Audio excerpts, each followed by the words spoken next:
she was lying there unconscious. Unconscious or dead, Mrs. Fayette? Hold it! Hold it right there.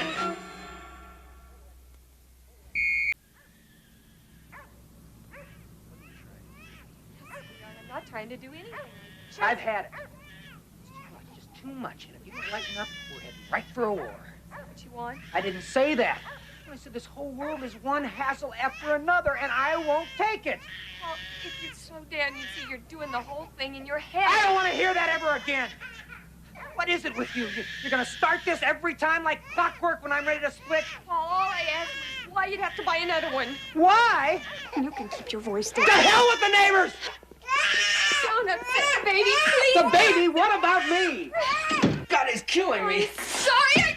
All you're trying to do is bug me to death. I am dying in this house. I only asked why I'd buy another guitar, right? Well, it's because guitars are the way I pick up the bread to feed this family. It's my job, my work. But that's an acoustic. You can't even use it. Well, maybe you can use it for a little pleasure around here. It's more than I've been getting from you. You're nag. You're the one who's always complaining about bills. And Are you gonna get up? Are you gonna get off of your... Are you gonna get off?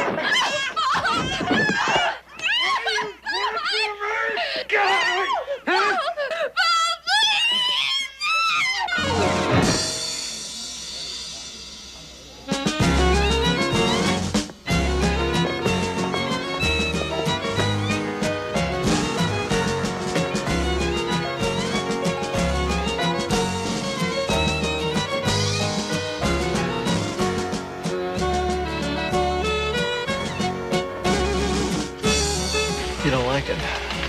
Not particularly, no. I can tell.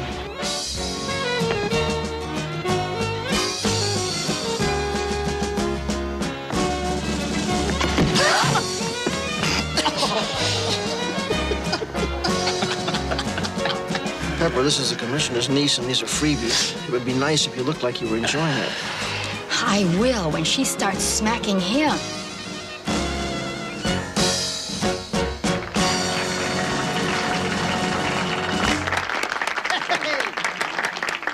Oh, yeah.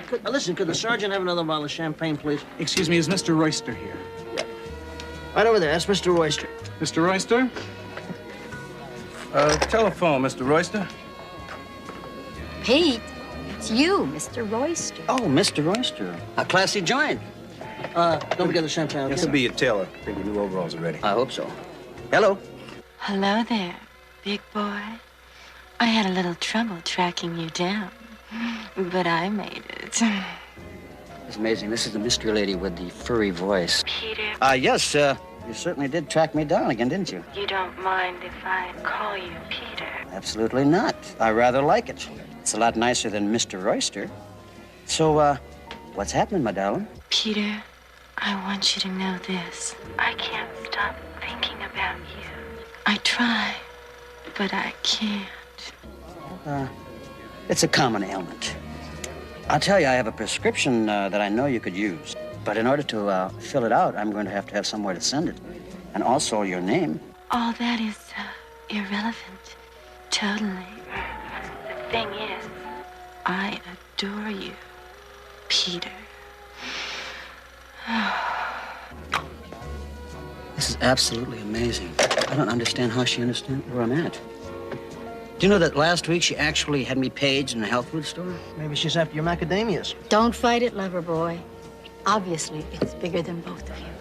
Listen, did you at least get her name this time? No, all I know is that she said to me that I cannot live without you. Right, Pep? Well, Yeah, I can understand that. I think maybe she just crashed out of a local funny farm.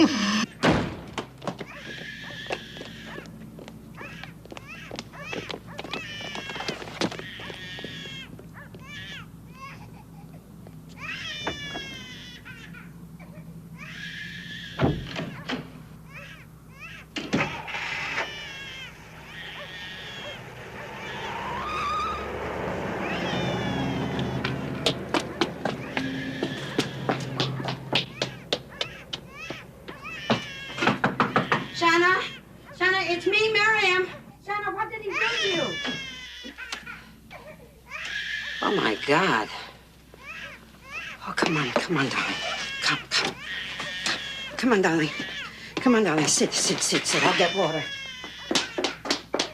I'm okay. I just want to be alone and go to bed. I'm okay. You're all right. Look at you. You can hardly stand. Furry boy. Really? Just one more Hey, call. that's not much, but I want to propose a toast to the prettiest cop I know, Mr. Royster.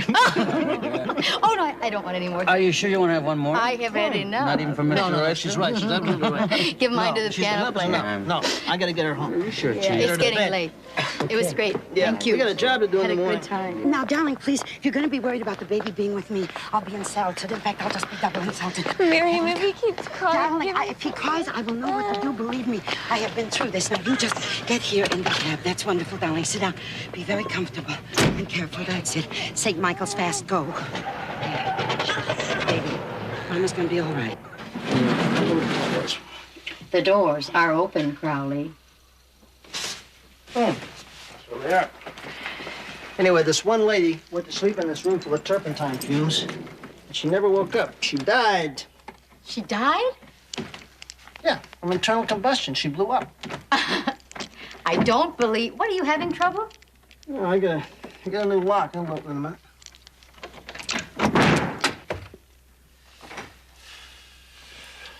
Why'd you get a new lock? You were just getting good with the old one. Now What? Now then. Saved again, Crowley. Yeah, what is it? Billy, calm down. It's not the duty officer. Miriam, how's my favorite dynamite lady? Well, except for the sinus is fine. You? Oh, I'm great. I'm Pepper. Pepper's great. In fact, she's right here in front of me right now. Oh, you on a job? Well, you might say that. I'm working on it. Let's put it that way. Listen, Billy, I called because there's some big trouble with the neighbors next door. If Sylvester Silver was still alive, he'd be over there with his badge and gun so fast they wouldn't know from what.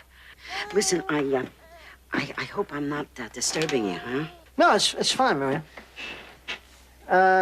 What kind of trouble? it was my fault. I was hassling my husband about something, and he got upset and... He beat you up. He slapped me a couple of times. Mrs. Fayette has a slight concussion. Can slapping do that? He hit my head when I tripped over one of the baby's toys. Look, please understand something. I don't want to press charges like you call it. I just want to get back to my baby. Dr. Harper, I gotta get back home. Shona, that's exactly what you said the last time, and I don't want to hear it again. I just look bad. I'm really fine. Shona, you go with the doctor right now. Dr. Mansfield, report to X-ray. Dr. Harper, aren't you a little bit tough on her? Yeah, a lot tough. Because sometimes, naively, I even think it might penetrate. Yeah, I know, I'm a doctor. I shouldn't be smoking. But when these things happen, I just can't stand it. The other times that she came in, was she this bad? Yeah, sometimes she's worse. It's good to see the police around for a change. Doctor, we can't come around if nobody calls us. She didn't even call us this time. We're really here in an unofficial capacity. I don't have to tell you, Doctor, wife beating is still one of the most unreported crimes in the country. I know those statistics, and they sicken me. You think I'm being tough? Let me show you something. Dr. Terry, report to obstetrics. She came in just a little while ago. Her nose was broken in a little argument with her husband for the 3rd time this year. That's her husband down there. Take a look at him.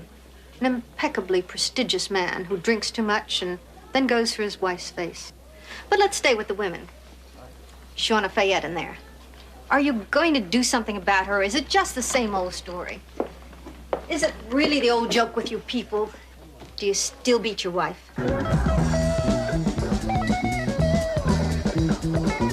Yeah, well, don't you guys have a box labeled domestic squabbles where you toss in a couple of dozen of these things every night and forget them? We run a police department, Fayette, not a garbage dump.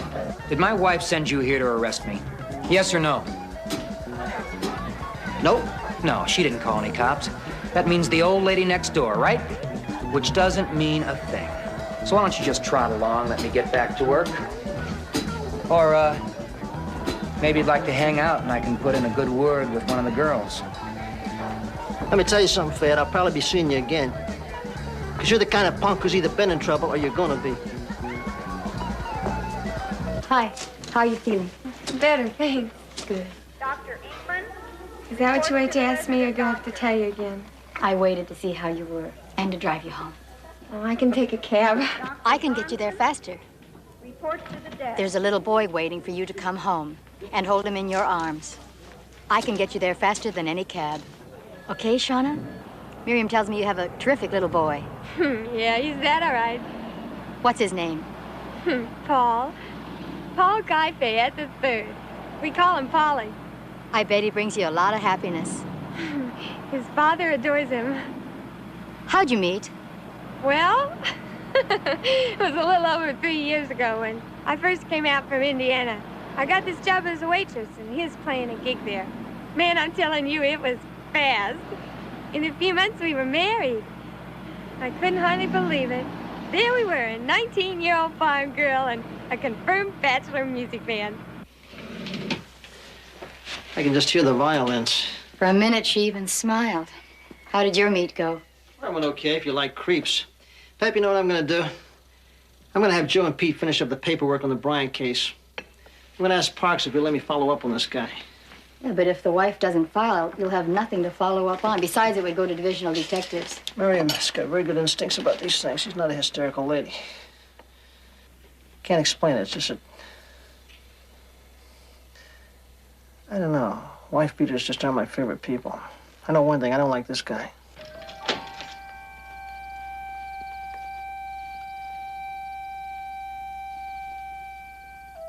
What are you doing?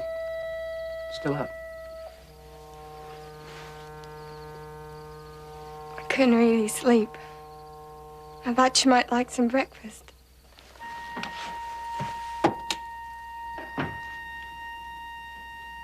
No. I drove around for a while. I had some.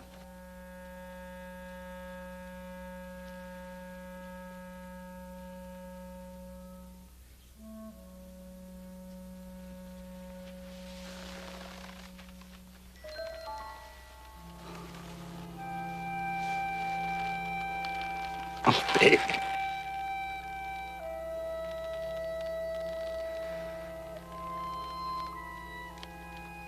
Why do you stay with me? I wouldn't be anything without you. I want.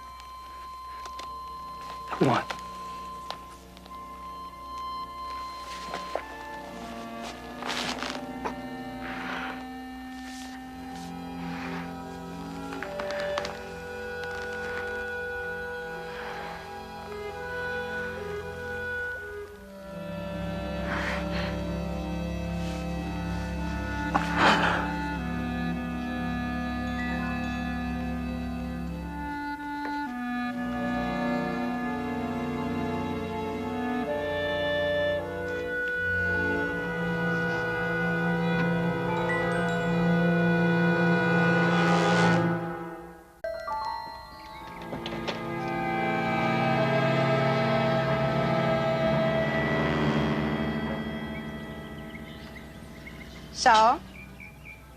I want you to know something, Mrs. Stein. I've always believed in education. What? I don't like what you did last night. Calling the police. And? And I want you to keep your nose out of my business and out of what happens in my house. My house, Mrs. Stein. That it? That's it. Well, I'm gonna tell you something, you good-for-nothing lowlife. Don't you start with me now or ever, do you hear? And I'll tell you something else. If you start that crazy business one more time, I'll knock you clean off your block. So what did he say? He left. What did he say? Miserable person. Listen, Miriam. You think this guy could be into drugs? Oh, I saw enough in my time when you and Saul were on Adnock. I don't think the guy is on any stuff. But I know for a fact that he doesn't drink. Can't. As Shanna told me. Here you go. Oh, thanks, Don. Hope you don't mind the bag. Tea's tea? Did the girl ever try to leave him? No, she's crazy mad in love with him. Oh, go figure that. But I will tell you this much. His own mother begged her to leave him. When was that? Oh, it was about 4 months ago. She'd come on a visit. Oh, a nice lady. Real nice lady. Emma's her name. What happened, Miriam? Oh, well, one night there was this big fight. Guess who? And the next morning, I'm out in the back hanging up the clothes, you know, and she comes out and gets in the car and starts to say goodbye to Shauna. Then I heard her ask her. No, she begged. She begged her to take the baby and come away with her. But Shauna said no. Yeah. She said something like, a wife's place is with her husband, you know, something like that. Where'd the mother want to take her, do you know? You have any idea? No. No, I asked her once, you know, small talk, where do you live, darling, that kind of thing. But she avoided answering like it was a big mystery. She begged the girl to leave with her. Yeah. Pale as this cup, practically crying. No, I did not receive any message. Thank you very much. What's up? Been here 6 years and nobody knows I'm here. Well, somebody knows you're here. Yeah. This sergeant asked me to drop this off for you. The boy delivered it about 10 minutes ago. Hey, you seem... It's been sniffed and scanned. It's fine. Hey, thank you very much, Mary Lou. Here's Peter. Think of me as you use this. Morning, noon, and night, or whenever. I adore you, Daphne. I believe that's mine. Thank you kindly, Joe. I thought we were partners. Not in everything, my friend. Husky musky. I think I used to use that stuff. Hey, Pete, jump. Teletype Sacramento. Check out a Paul Fayette. Professional musician. He plays guitar at Pinky Martinez's club, the Concha Verde. Home address, 58 South Spring. That's next door to where Saul Stein used to live. Yep. Is he the creep who... He's the creep. Check it. You got it.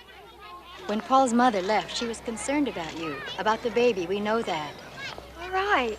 Emma asked me to come back home with her for a little while, but she didn't beg. She just thought the change might do us all some good. Where's home, Shauna? It was Fresno, but she's moved since then, and we don't have a new address yet. Shauna, could you sit for a minute? Sure.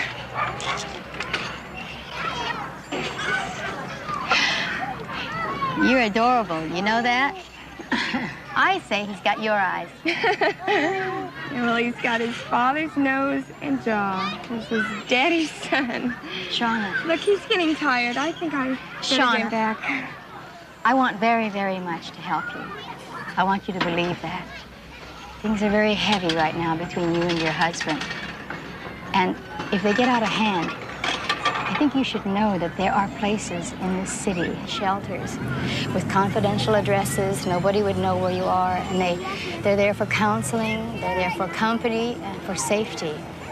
Your safety and your baby's. I don't know if you realize that men sometimes transfer their aggressions from their wives right to their children. Sergeant Anderson, I can take care of myself. I can take care of my baby. And everything's going to be all right between Paul and me. I know that. I like you very much. But please, don't come around anymore. Well, I pray that I won't have to. But just in case, let me give you my card. I'll put my home number on it. Please use it if you need it.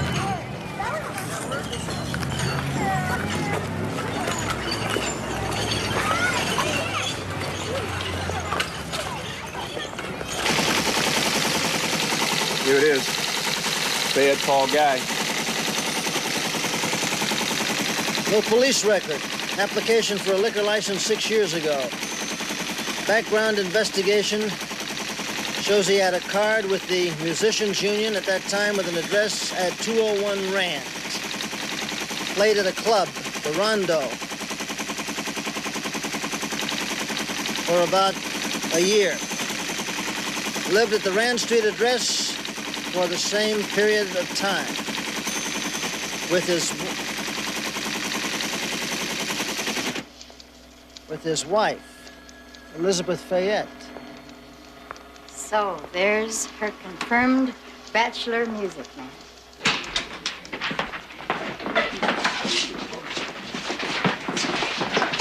Poor kids.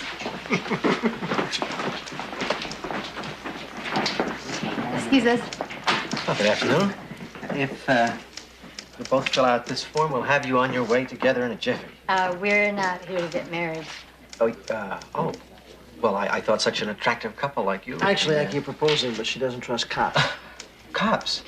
We're here to check a license. But here it is. They applied July 2nd, 1974. May we see that? Sure. Shona Ruth Nee Madison, never before married. Fayette Paul Guy. Never before married. Well, he wasn't. Then who is Elizabeth Fayette? I don't know. Doesn't this computer of yours ever send you the wrong information? Rarely. Then this is one of the rare times. If he had been married before, he would have told you. Is that it? Of course he would. And I'm telling you, Sergeant Anderson, don't play games with my life and my marriage. Just please get out of here.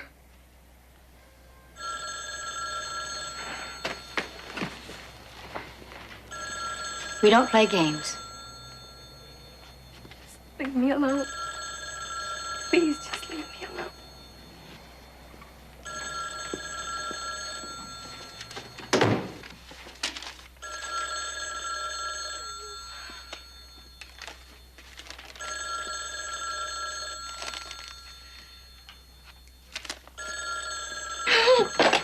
Hello. Hello, Shauna. It's Emma. How are you? You're all right? Yeah, I'm fine. You sure? Really, Emma, I'm just fine. I just have a small headache. Oh, I'm sorry. How's little Paulie? He's fine, Emma. And, my Paul? His stomach's been acting up again. Other than that, he's okay. Dear, listen. Why don't I drive down again, and we'll pick up the baby and go off together someplace. I love you, Emma. But that's not gonna solve it. In the long run, we gotta solve it between us. I know, but I do worry sometimes. I wish there was something I could do. Emma, tell me something. Before Paul and I met... What? Did he, was he ever... What? What is it? Just some crazy thoughts. But my men have done some more digging. There's a little town called Viejas. It's about 60 miles north of the Bay Area here. Viejas is the name of the town where Paul and Elizabeth Fayette moved after they left San Francisco. And where on 5 January 1972, Fayette filed a missing persons report on his wife. Desertion. And nobody's seen or heard of her since, right? You got it. I'm afraid that's about all we can do for you from up here. Okay, thanks very much, Reichler. We appreciate your help. No bother. Lots of luck. Thanks. Okay, Pete, Joe, I want you both in Viejas by morning. Parks gonna spring for this? You let me worry about Parks, okay? Hasta luego. Y'all have fun. Give me a call when you're set to go, okay? Got it. I will. Huh. That's mighty tight. Tired, frustrated, and no thanks, the paint's dry. What's the matter? I'm scared for that girl.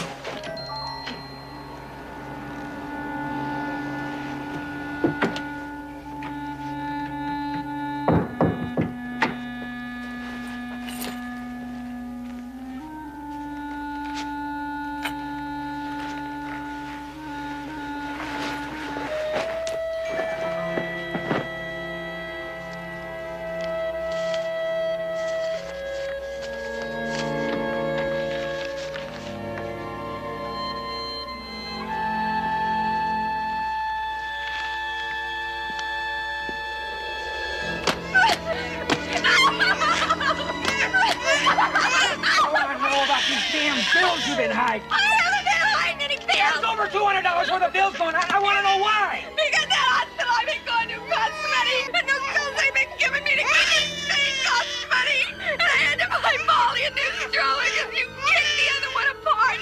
Shut him up. Shut him up. I'm telling you, shut him up. Shut him up.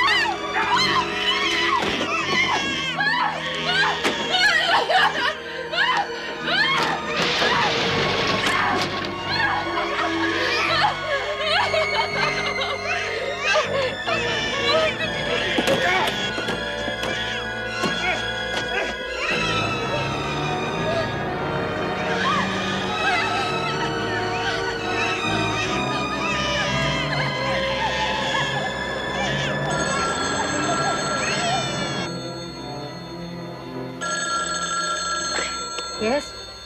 Sergeant Anderson, this is Shauna. You gotta help me, please.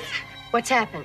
Well, somebody's gotta take us to one of those places, those shelters. Someplace, please. Where are you now? I don't know, a corner. Well, isn't there a street sign? Artist and Longworth. Now, I know where that is. Now, wait for me. I'll be there in about 15 or 20 minutes. Wait for me, Shauna. Okay.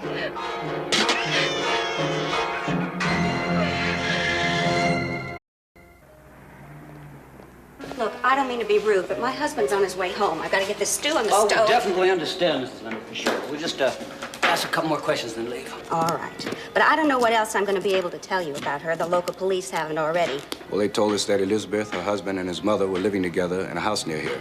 That one day in 1972, your friend disappeared. A week later, her husband files a missing persons on her.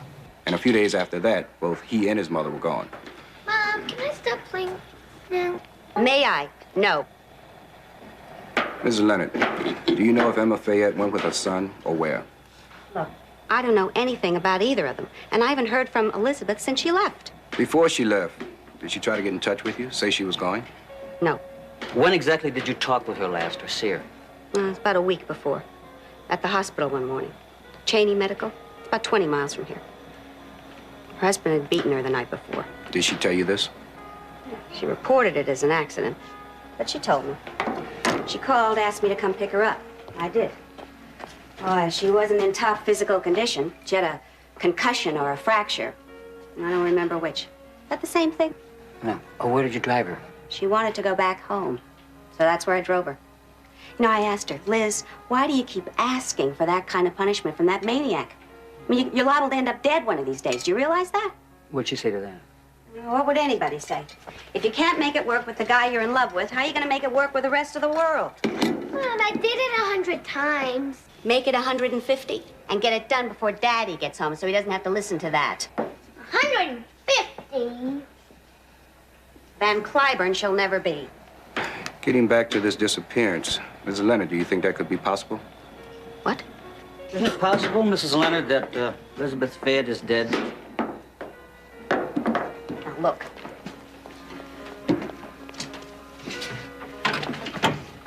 I don't even like to think about things like that. Now, I just don't. Now, you can see how busy I am. I don't have anything else to tell you. I mean, facts. I'm sorry. Louder, Pete. Pete, we got a bum connection. The Cheney what? We're up at the county morgue in Cheney. We just checked with the coroner and gave him the description of Elizabeth Fayette. Age, weight, etc. They've exhumed a Jane Doe 3. Looks like a possible match. Found her skeleton about a week ago, 150 miles west of here by some hikers. And she was never identified. You know what I mean? Yeah, anything else? Yeah. Joe went to the hospital to pick up the x-ray on the possible skull fractures that the Fayette lady received about a week before she disappeared. Now, the records on the Jane Doe 3 lady show that she had 2 fractures, one more severe than the other, both which might have been caused by the fall in that ravine or might have been inflicted. Yeah, one of them might be a week older than the other one. Right. So we'll just have to wait and see. Yeah, well, wait it out and see fast, Pete, and then get your butt back down here. Some woman named Daphne phoned in, no last name. Said she wants you to meet her Saturday night at the Holly Hotel, room 309, 10 o'clock. Is that famous Madam X of yours? Ms. X. Times are changing, Mr. Crowley.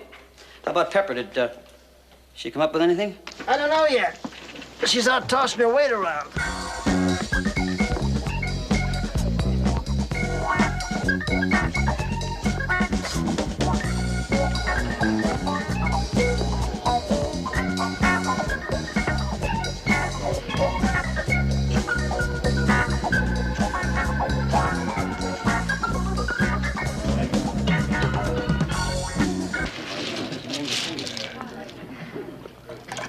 Hi. Hi. Since you're a ginger ale freak, too, mind if I join you? Come on in. How do you know I haven't slipped any absinthe in here? Absinthe? That's, What makes the heart grow fonder? Oh, that's bad. Real bad. Gorgeous guitar. That's beautiful. Thanks. My name's Paul. What's yours? Mickey. You like it here?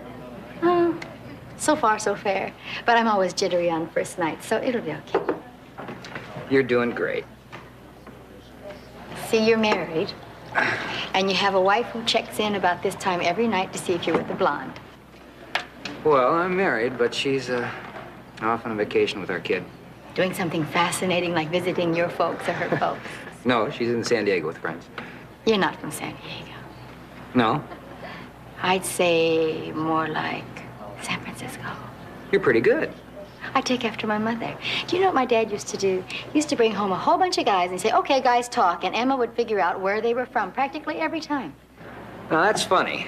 No, she really could. No, I'm serious. no, Emma. That's my mother. Yours, too? Yeah, that's my mother's name. We ginger ale, Emma, we got a lot in common. Kind of makes us compatible or something. Yeah. Now, if you tell me she lives in Minneapolis like my mother now, I'm going to freak out. No, not Minneapolis. Where? Oh, far north. God's country. Time. Well.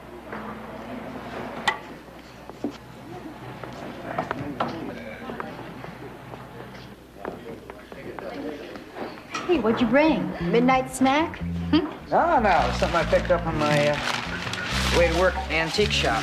See? I love her. That's what your wife's gonna say. It's from my Emma. See, when I was a kid, she had one exactly like this. And one day my father broke it, smashed her head. Accidentally. But Mom started crying, and I promised her I'd get her another one someday. You can try to take it up to her? I can't get away. I'll mail it if I can find a way to keep her from getting broken again. You'll find a way. She'll try. Elizabeth Fayette. 1 skull fracture. A week before she was reported missing. Jane Doe 3, with an exactly matching fracture. With this additional fracture. Gives me a headache just looking at it. So the additional one's more severe, right, Doc? Oh, yes. Much more severe. So do we move in on him now? There's no way. We can't. He might have killed that woman. That's right, but we got no case, Pepper. You know that any smart lawyer, all he's going to do is tell a jury that she got that second fracture when she took a fall into a ravine. We just got no case. You better get back in there. We need the mother. We got Joe and Pete on it. The body had been found in a ravine by a party of hikers and was never identified before its burial. Police are reportedly checking into the whereabouts of another woman who may be an accessory to the possible homicide. The victim is believed to have died on or about January 1st, 1972, the result of a brutal beating. Meanwhile, police are asking that if there's any information regarding the dead woman, it be phoned into them at this local number, 555-4321. I repeat, if you have any information regarding this incident, call 555.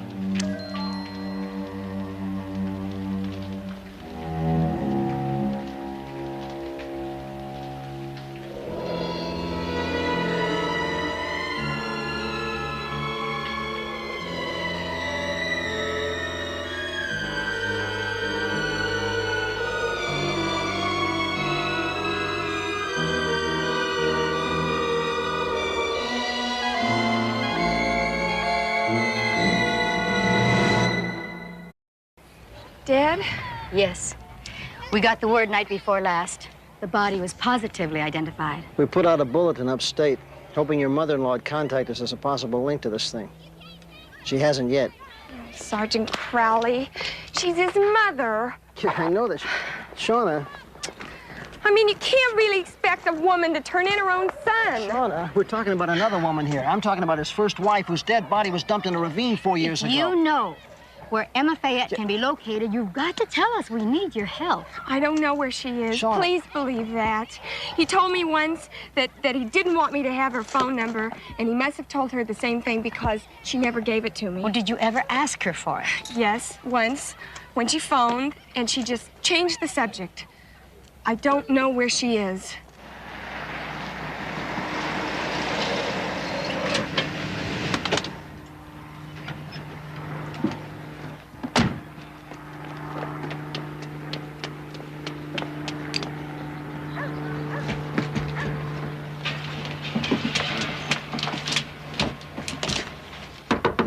Yeah, who is it?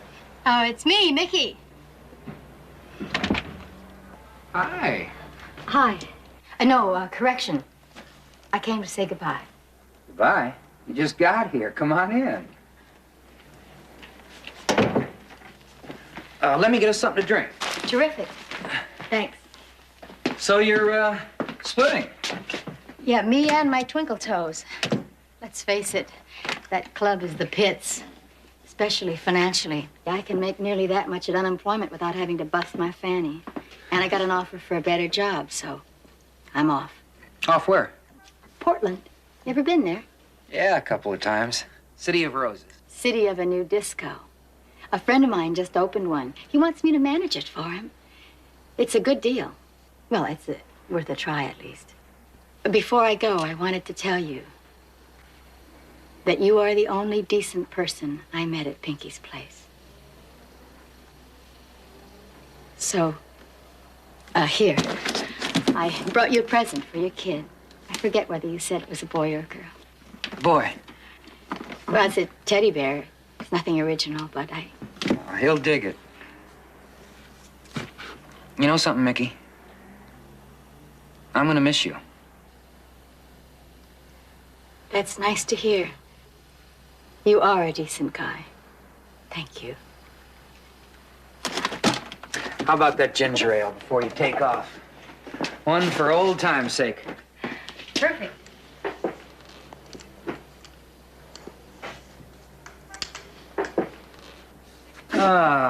Looks like we're all out of it. It really is beautiful. It's gorgeous. As long as you haven't mailed it yet, this is only about 2 miles out of my way when I go north. Paul, why don't you let me drop it off at your mother's? I'd love to see the expression on her face when she opens it. Yes. Miss Emma Fayette? Mrs. Fayette, it's for your son's good. It's hard for me to believe that, Sergeant. Paul needs help. He may have been responsible for the death of one woman, and he is certainly a danger to his own family, to Shauna, and to your grandson. I was asleep that night. In the house up in Vieillos. Yes. What happened? What happened? I heard some sounds from the living room. And I woke up. What kind of sounds? Someone screaming. Your daughter-in-law, Elizabeth? Was your son in the room with her at the time? Yes. How do you know that? I got up to see what was happening. And Paul was... Was what? Paul was what, Mrs. Fayette? He was beating her. And I called out to him to stop, and he didn't seem to hear me. And then suddenly Elizabeth was on the floor. She had fallen back and hit her head against the table. And she was lying there unconscious. Unconscious? Or dead, Mrs. Fayette?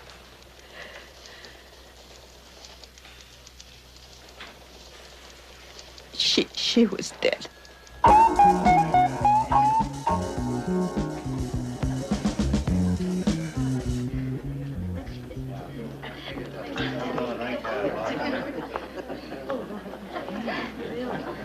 Fayette, you want to come down from there, please? I'd like to talk to you. What's going on, Mickey? I'm not Mickey. I'm a police officer. That's right. Yeah, you want to step down, please? Wouldn't my wife bring charges? No, we talked with your mother. You're under arrest for the murder of Elizabeth Fayette. So would you step down, please?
Hold it right there.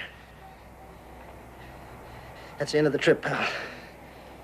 We've lived with this for a long time, Paul.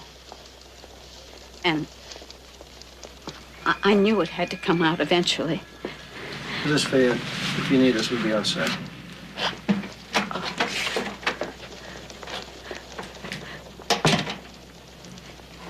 This is a nightmare. Just like all the other nightmares. Like when your father used to beat me, and you used to be standing there watching sometimes. You do remember. And I would think to myself, well, at least this would teach my little boy never to do things like that to anyone he loves. But I never talked to you about it. And maybe I should have. I was so ashamed. I wanted to keep what was happening from anyone finding out. And I did a bad thing to you. I'm so sorry.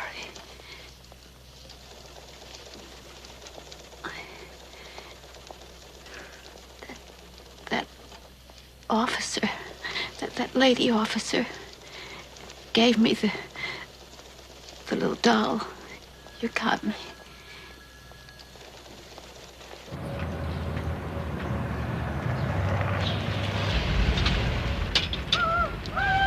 Hello! Hello, hello! Hello, my darlings. Hello, hello, hello. Oh, look at him. Look at him. Look how big he's gotten. In a week, right? Yeah, you can go in a week. Oh, and Shauna, it's so good to see you, darling. It's good. All right, now listen. Come on, everybody, let's go inside now, huh? And then, Billy, then you'll come over to my house and you'll bring over the sandwiches I made, huh? Sweetheart, I'm with you. I don't know if I can go back in there. Well, it's your home, darling. It was. Look, Shauna, I've lost a husband, and you've lost one in kind of a way. But you know what I think? God and time, they both help heal. Enough for us to carry on.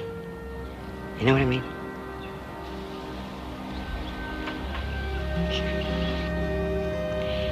Would you like us to come in for just a little while?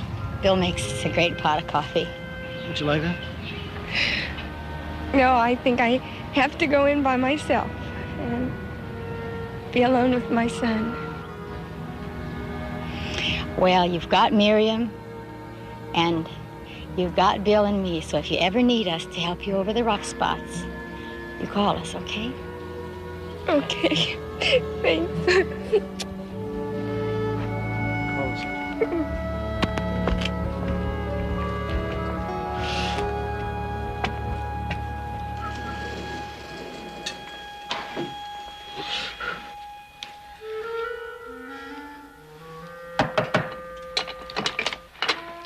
Hello, Peter. Mary Lou? I happen to have a middle name. Daphne. I've been waiting a very long time for this. You have? We certainly have a remarkable way of getting dates. You don't think I got too much of this, husky-musky on it? You smell divine. I can smell it in here. What happened here? When I make commander or something? Peter, don't you remember the date? What? 7 fun-filled years with CCU. Huh? Maybe you'd rather forget it. Congratulations. Thank you, Pepper. And you. Peter, I can't live without you, no matter Don't talk, you fool. Come here. I'll take what's left.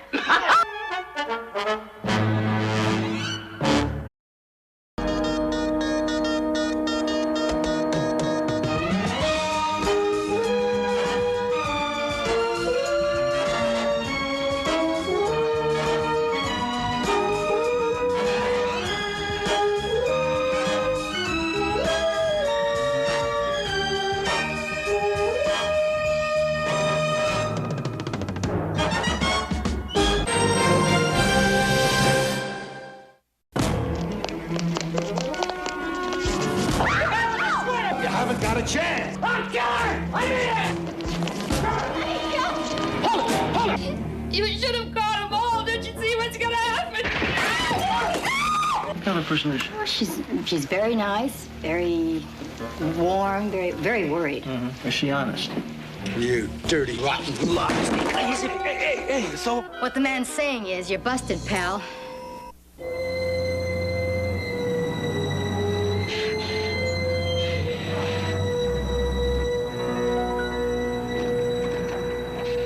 Now you tell me, how can one man do in another man with an object such as this, in plain view of 4 witnesses, and then come up with 5 dozen technical motions to delay the trial 3 weeks already? The wheels of justice grind. Slowly. Yeah, so slowly we can hardly see him turn anymore.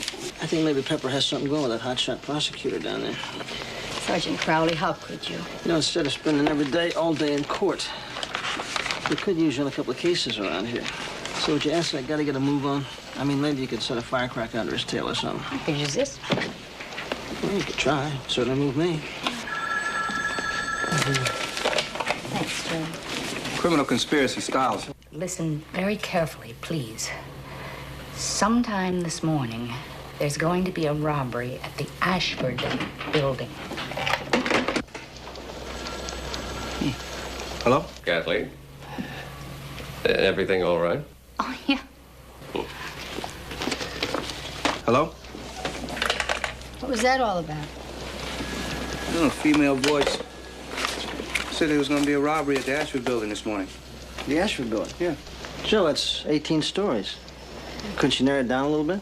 A lady hung up in the middle of a story. It's like something made her change her mind. It could be a prank. I don't know. Maybe I'd better give security a call. Yeah, go ahead. Also ask them to pull a list of their tenants. Huh?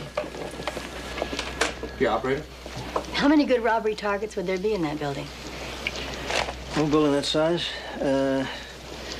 business hours population around 4,000. Captain DiMaggio. Police? Yes, sir. A robbery. When? It's just a precaution. Should be more than 5 minutes before we're there. All right, we can do that. Okay. I think I just shook up a couple of security guards. Well, that may be a crank call, but we can't afford to ignore it.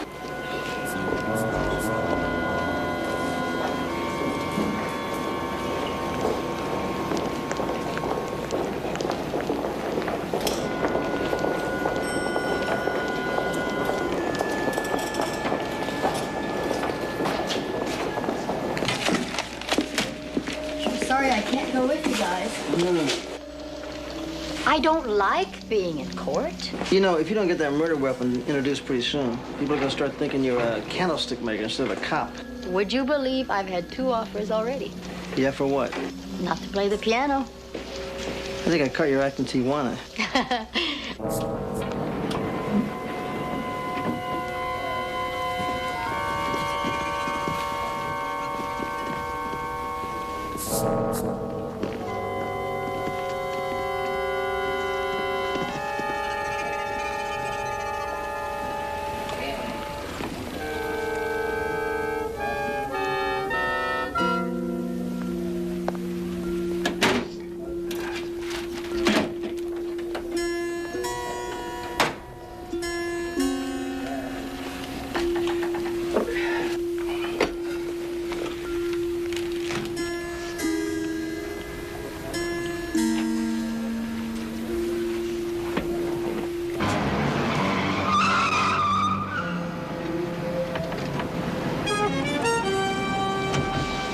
That old expression about looking for a needle in a haystack?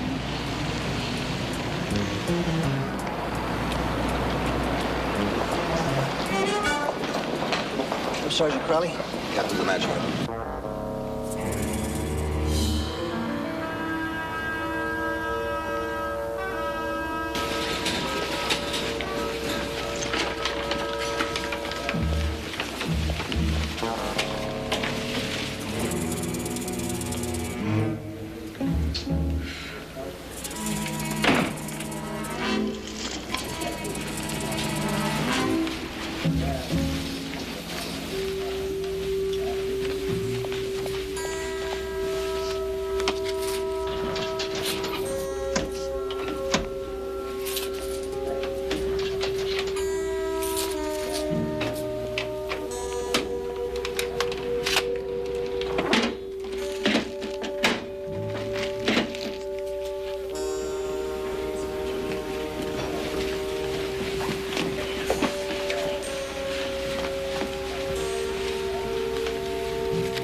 We're all out of bear claws.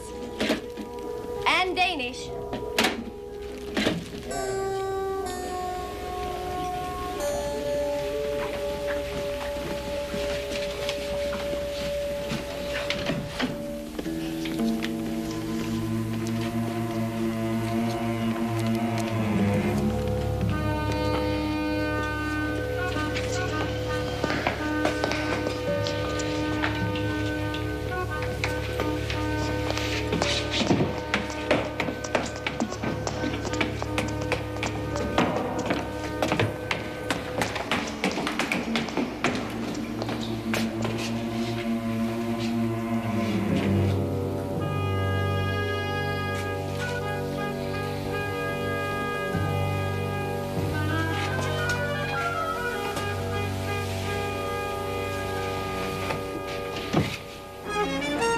Companies, savings and loans, coin exchange, gold and silver exchange, antiques, securities. Boy, take your pick, huh? How can we help, Sergeant? Well, for openers, in case a robbery does go down, you should have a game plan. You got a blueprint of this building? Yes, sir. We keep this here in case of fire.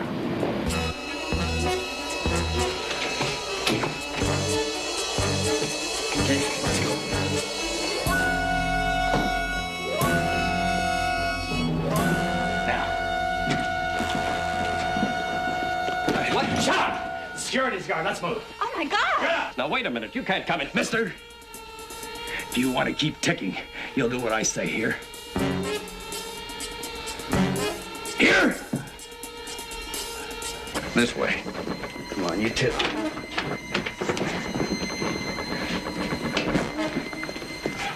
Look, if something did go down, is there any way to control those elevators so that anybody exiting this building would have to come through this lobby? It's real easy. I can stop the elevators in seconds. Yeah, but what about the stairs? What? You can get into the stairwells, but the doors are locked on the inside. Now, once inside, a person would have to walk all the way down.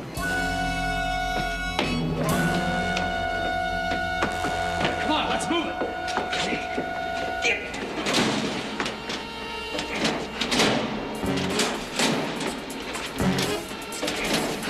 Hurry up.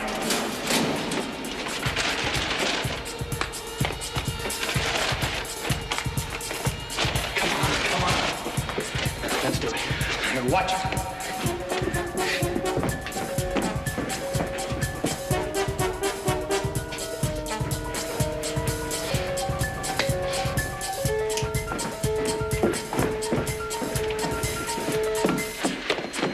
The telephone's cut. You want to call the cops.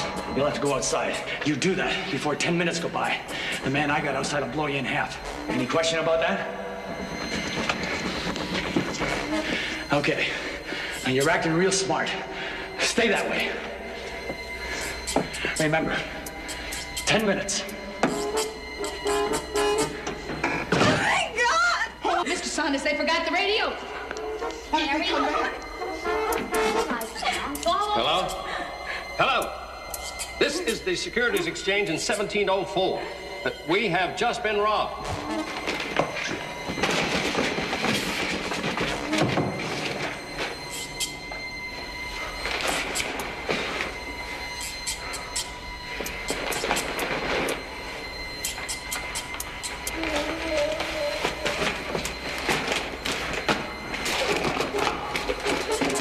Give it to me.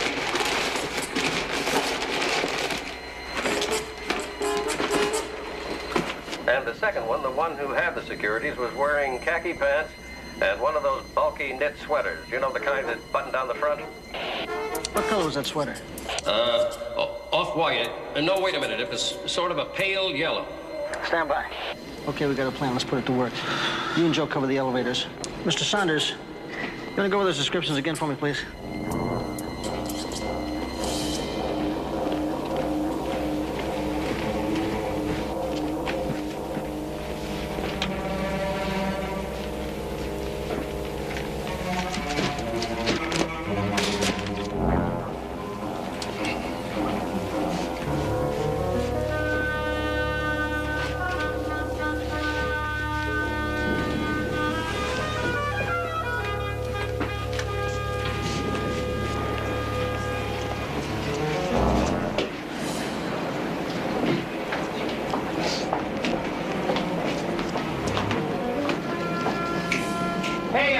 the sweater. I want to talk with you. Please. Hey, Peel! The guy with the sweater! The guy with the sweater! Give it up. You haven't got a chance. Stay back! Honest, stay back! I'll kill him! I mean it!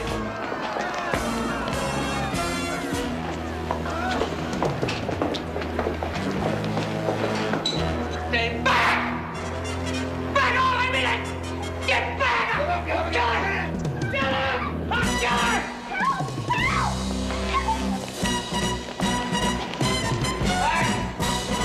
I mean it! All right, hold it!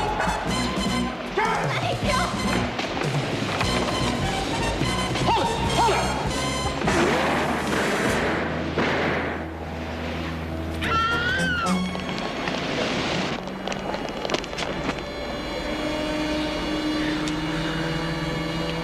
Okay, Pete, take care of the girl, will you? Joe, seal off the building. Nobody gets out till they're personally eyeballed by one of us.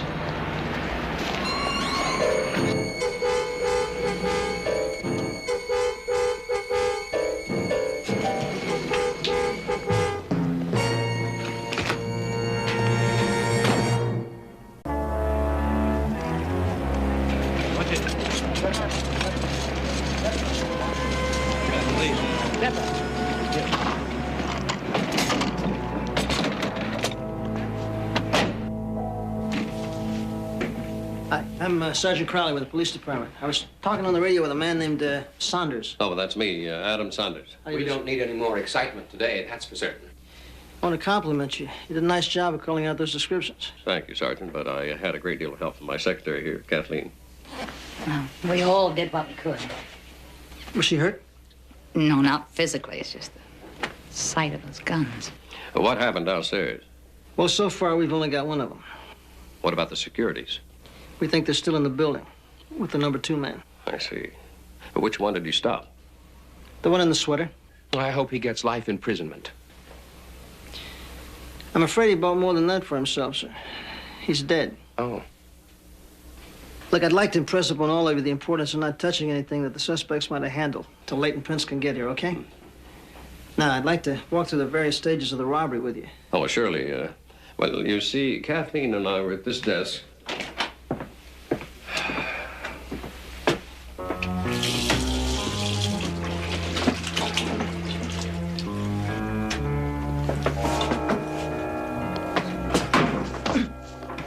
Has anybody touched these files since the robbery? Well, not that I know of, Sergeant. And they were picking and choosing. Certainly looked that way. He located one drawer, opened it, and took out only those securities. Buckley Industries. He took 500 securities valued at $1,000 each. Were they registered? No. Just as good as cash.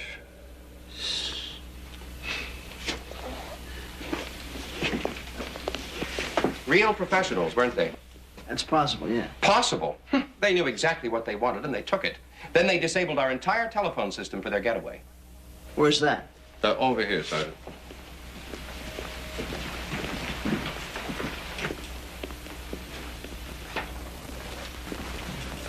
Here it is.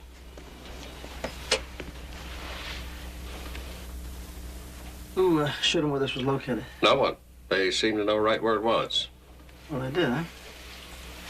As you can see, we couldn't have gotten any help up here without our security radio. They knock out your telephone, yet they leave this radio, huh? Bad planning on their part, I'd say. Either that or just lucky if they didn't see that radio. Was this right here all the time? No, I brought it out of the vault. It was in the vault? Yes. The radio was in the vault in plain sight, and they don't touch it. Yet your telephone wire box is so far out of the way, you got to go out on safari to find it. Just doesn't figure. Who knows the criminal mind, Sergeant? Yeah. Okay. After they got the securities, then what? What did you say the population of this building was? 4,000. Ain't that grand?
Thanks. I forgot my key. Oh, you're welcome, I'm sure.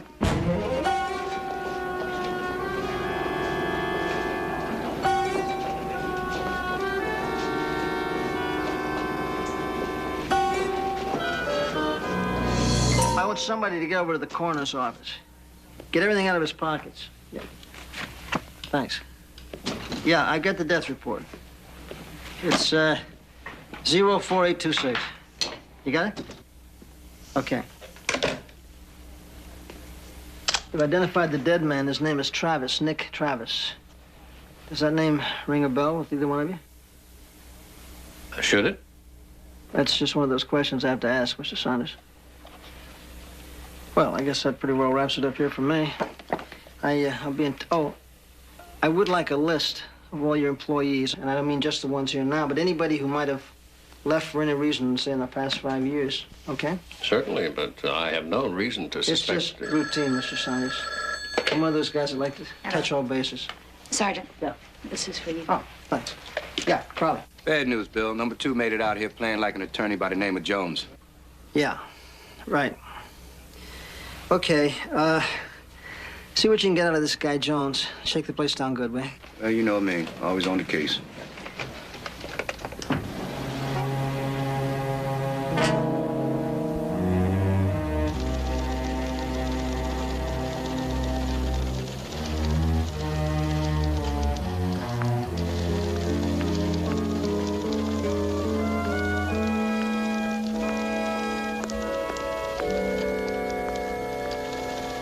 This a new game in town?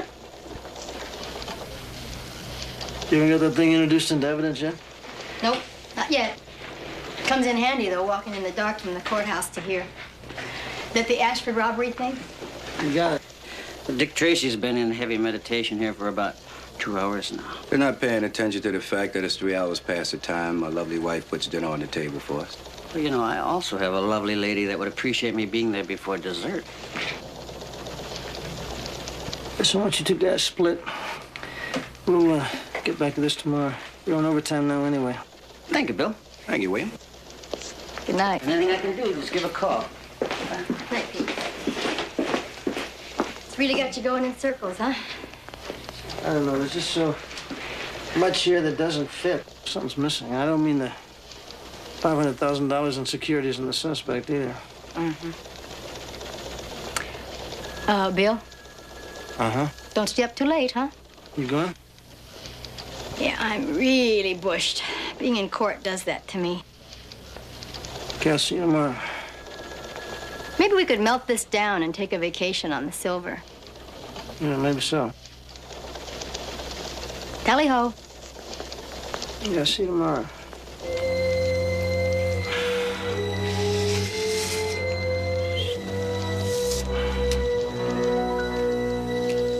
Sergeant Crowley? Yeah. I'm Savage. You what? Nina Savage. That's my name. I work R&I. Oh, I'm sorry. It's okay. You should hear some of the guys around here. When I was in high school, I used to get a lot of ribbing. But these policemen, you wouldn't believe the way they torture my last name. I believe it. What do you got there, Savage? The records you wanted, Ren. My supervisor had me bring them up. I don't get much chance to deliver stuff around here. That's too bad. Why's that? My supervisor. I guess she thinks I'll get pregnant or something. She says I flirt too much with the policeman. I see. Well, thanks very much. Sergeant, you married? Ecstatically.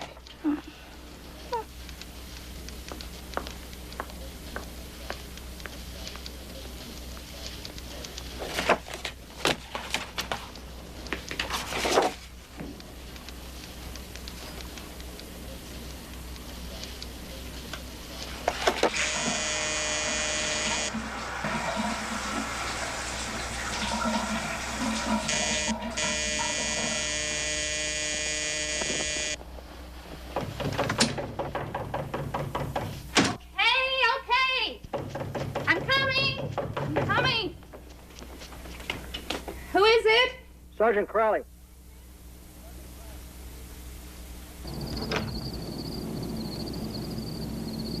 May I come in?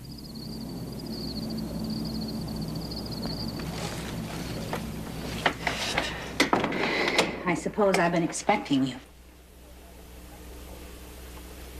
So, I've got a record. Yeah, for grand theft. That was more than 5 years ago. Maybe I better read you your rights before we go any further. I know my rights. There's no need. Why don't you get dressed and then we'll talk, okay? You don't happen to have a gun in the house, do you? No.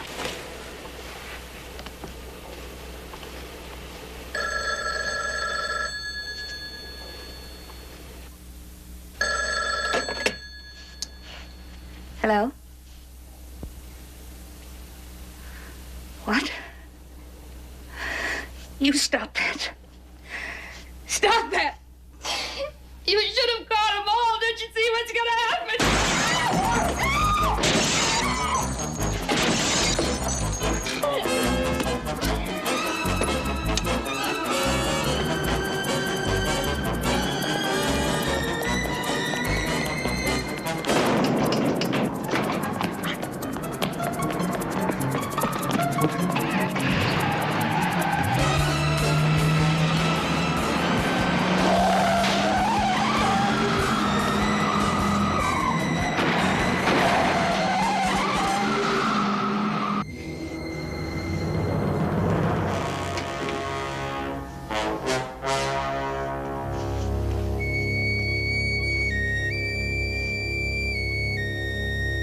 It's okay, Kathleen. He's gone. Oh, my God.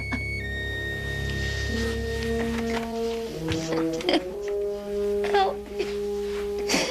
Please help me.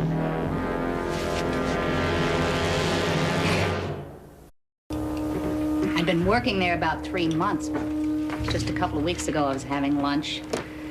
I was really feeling good, you know, about the job and my life. I looked up, he's just hanging over me like a leech. That would have been this guy, right? Spiker. Yeah. Yeah, and the other one, Travis, he was outside the restaurant. Would you like some coffee? Thank you. Go on. Well, they'd already found out where I worked. They'd planned the job. They thought I was going to help them, but I wouldn't do it. You knew about it before it went down. Yeah, but don't you understand? I didn't know what to do. I mean, Spiker had me scared to death. I figured if Mr. Saunders found out about my background, I'd lose my job. I didn't know what to do. So I'm the one who called the police. I called about the time I thought they'd be in the building. Why didn't you identify yourself? Mr. Saunders walked in right in the middle of the call. But I did what I could. But you did do something. Look, we got the call and we got it before the robbery, but as far as you doing what you could, Kathleen, no, you did what was safest for you at the time. Well, what do you want from me? It's just that I think you could have done more. I think you should have done more. I think she knows that now, too, Bill. Thank you. No, don't thank me. You thank him. He's the one who brought you here to help you. Yeah, well, I'm gonna nail this guy. I better get it in gear. Remember you dropped Kathleen off at the office in the morning, right? Mm-hmm. Bright and early, before court. Okay. Good. Sergeant Crowley. Yeah. Thank you for understanding. You're welcome. See you tomorrow. Have fun in court. Good night. Is the coffee all right? Or would you like a stiff drink? After this day, what do you think? Come on. Got to the Ashford building this morning when it opened. Show these around. Yeah? So what'd you come up with? I came up dry. Just the personality here scored in the coffee shop. Yeah. I'll probably make Commander for this. Good morning. Hey, Commander. Good morning. Pete and Joe were at the Ashford building earlier this morning when they opened up, showing these mug shots around. What do you got, Pete? Well, both of them spent at least 20 minutes at separate tables drinking coffee yesterday before the robbery. I have 2 eyewitnesses. So that leaves them on the 16th floor coffee shop. 20 minutes, 1 floor down, drinking coffee. Why would they do that? Kathleen, you got an idea why they do that? Kill time, I guess. Yeah, but I mean, why? I mean, for what purpose? Listen, you all keep at it. I don't want to be late for you nowhere. And ciao. Yeah, see you. I feel so wanted. See you all later. Bye-bye. Thank you. So, what's next on the agenda? Surveillance, Pete. Put a team on Spiker's known hangouts, associates, you know, the works. Yes? No, I want you to relieve Grant and Myers. I got him staked out at the address from this rent receipt we found in Travis's. No, that's good. That'll give us a chance to catch up on a little boredom. Well, don't knock it over, buddy. Don't pay. What about me? You know, I have to go to work, too. I'm not sure you'd be safe. He won't go back to the Ashford building, not with all that security.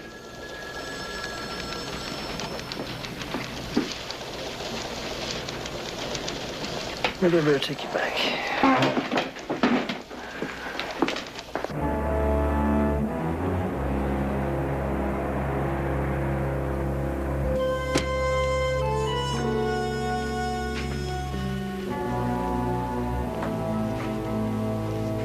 All clear?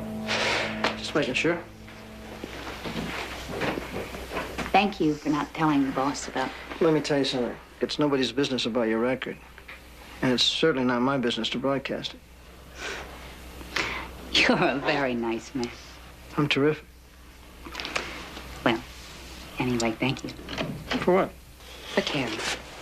Oh, Mr. Saunders. Sergeant Crowley, anything new? As a matter of fact, there is. We have a suspect to look for. That's progress. I spent the day yesterday explaining to my board about that $500,000 loss. This will at least take the edge off for today. I tell you, if we have any luck at all, we should have something for you in a few days. I certainly hope so. Well, I gotta get back to it. See you. See you. Thanks for the lift, Sergeant. Anytime.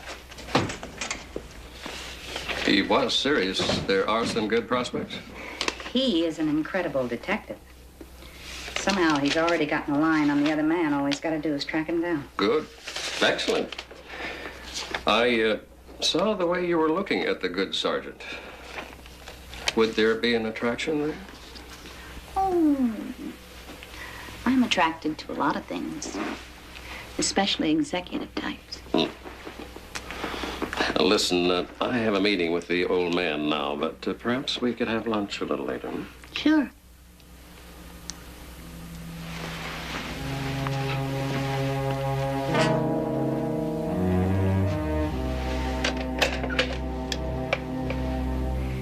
Janny, could you take my calls for me? I have to run an errand. Thank you.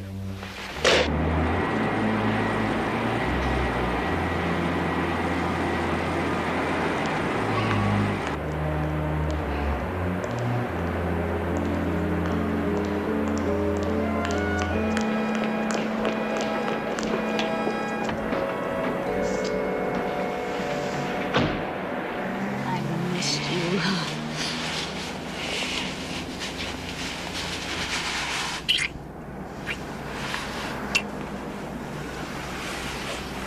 You came a little too close with those bullets last night. I wouldn't hurt you for anything in the world. I love you, Kathleen. I saw some cops at the apartment not more than 15 minutes ago. Yeah, they found a rent receipt on Travis. Damn it. Here goes the mail drop. Everything's gone wrong. The damn heist, losing Travis, everything. Not everything. There's still us, Al. There's us. And I love you. I just love you. And I've got another idea for us. But first, just hold me. Just keep on holding me. It's gonna be us, Al. Huh? Just you and me. The jury's out.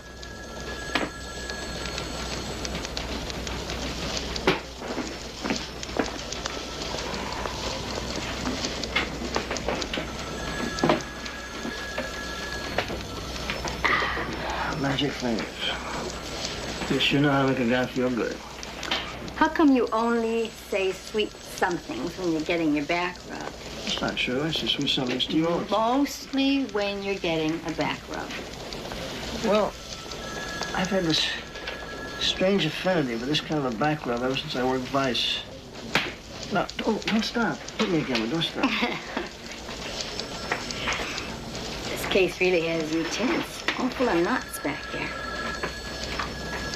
So many wires, Pepper. Why? Why? Why did they use the staircase? Why did they knock out the telephone and not the radio? Why did they drink coffee for 20 minutes? Why did they take only a selected series of securities? Why? Sometimes criminals don't have explanations for what they do. Push aside some of the whys. Concentrate on something else. Last night you spent with Kathleen. Right. What about her? I mean, what's she, what kind of a person is she? Well, she's very nice, very warm, very worried. Is she honest?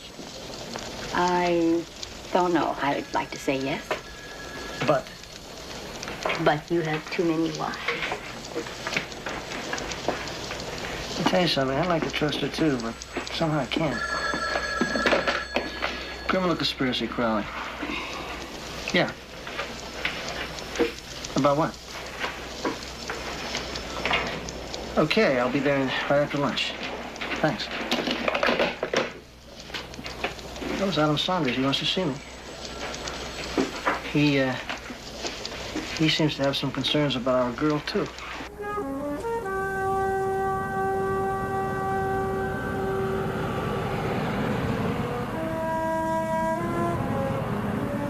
Don't you get tired of those things? Beats the hell out of thinking. Besides, where am I going to get my protein? You get protein from fish. Pretty hard to fry on a steak-up. 12Y52, come in. 12Y52, go ahead. You have relief rolling in. Meet me at 4th and Gramercy. That's the Roger.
Yes. Okay.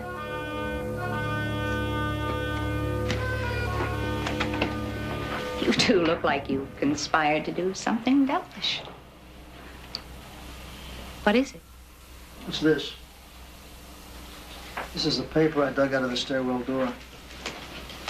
I had it analyzed and identified for the crime lab. It matches your office stationery. You jammed that door lock, Kathleen. You didn't refuse to help him? Let's see, what else? Oh, yeah, the telephone connector box. You told him right where that was, too, didn't you? All right, yes. Yes, I fixed the door. And I did everything that they told me to do. Is that what you want to hear? I want to hear the truth. Neither one of us have heard much of that. I'm sorry I lied to you, Mr. Saunders. I did tell you the truth about trying to stop the robbery. I did everything I could possibly do. Keep going. They made me fix the door. And then they wanted to know the layout of the office. They wanted to know where the wire box was for the phone. I told them that. And I did it because I wanted to keep my job. Spiker threatened to tell Mr. Saunders about my background. You should have told us in the beginning, Kathleen. Oh, really? And then I would have had no job, nothing. Sergeant, really, I wasn't a part of it. I mean, I didn't tell him about the radio because I knew there'd be one more way to stop him. What do you mean, one more way? I telephoned you before the robbery. Don't you remember? I warned you. I mean, I was afraid. It wasn't just because of my job. I mean, those bullets last night, they were very real. You should have been totally honest from the start, Kathleen. I'm sorry. You'll receive a week's severance pay. And that's it.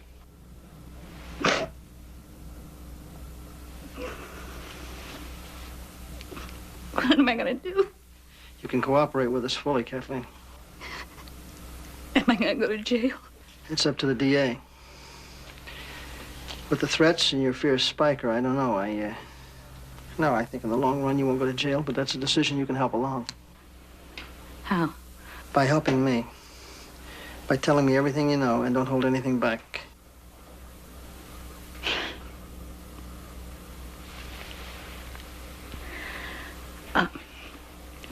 Spiker said that they get the securities out of the building through the mail. The mail? The mail cart?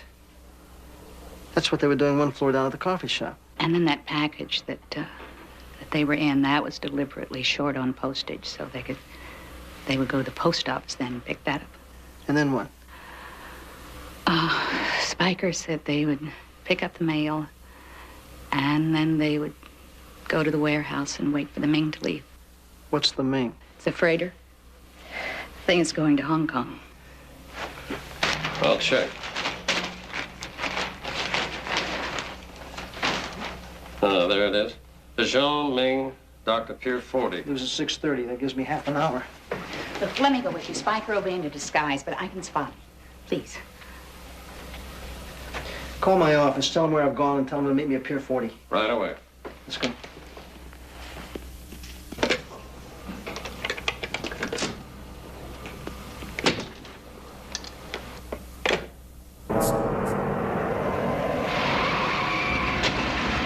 Police Department, Pier 40.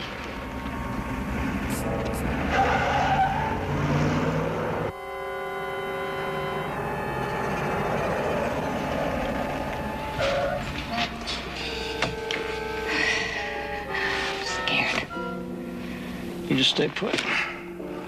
Bill, I'm sorry. I guess I just wasn't strong enough to stand on my own 2 feet from the beginning. Look, everybody needs a little help now and then.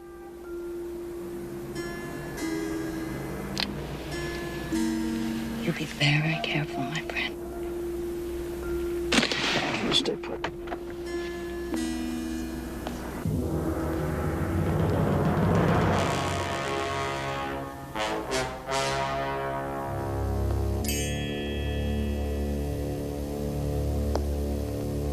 Spiker? Spiker, where are you?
I think it's Spiker. I'd like you to come and take a look.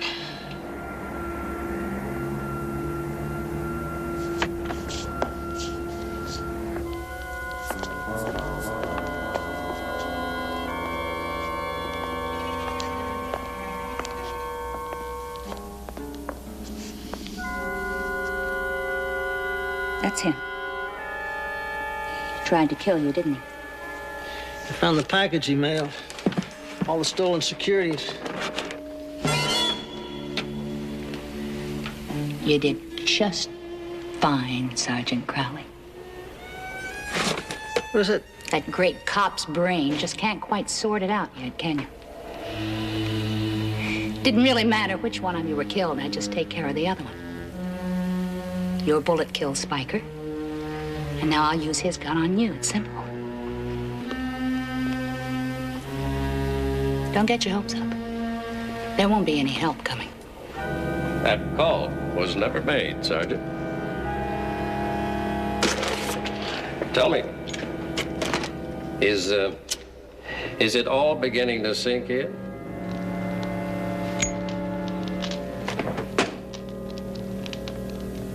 Now it's beginning to sink in, sure.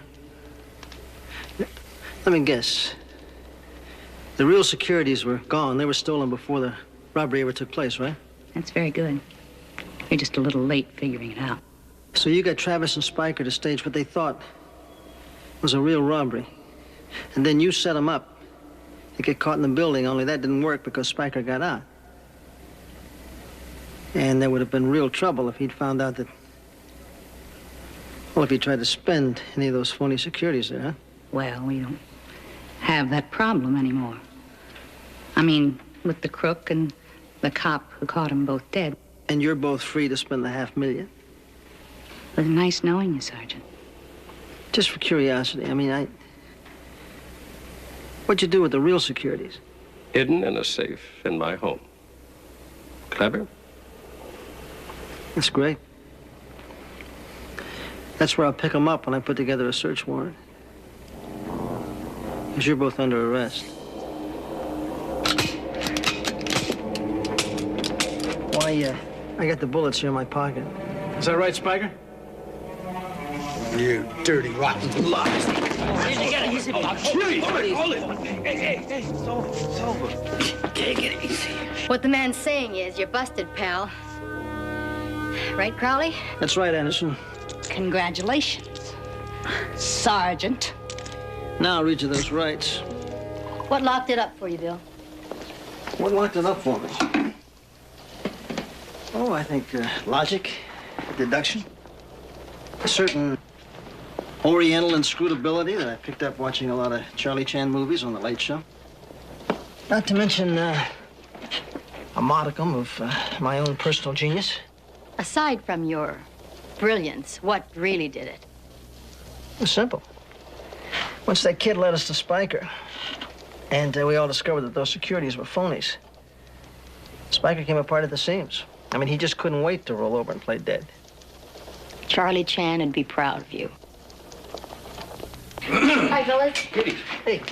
Well, I guess booked and packed up for the duration. What about the bail? Well, the commissioner thought that it should at least equal the securities theft. $500,000.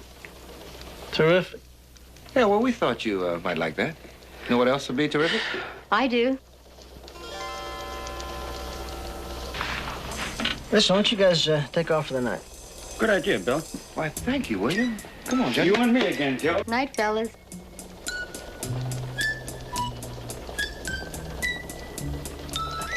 I think these reports can wait till morning.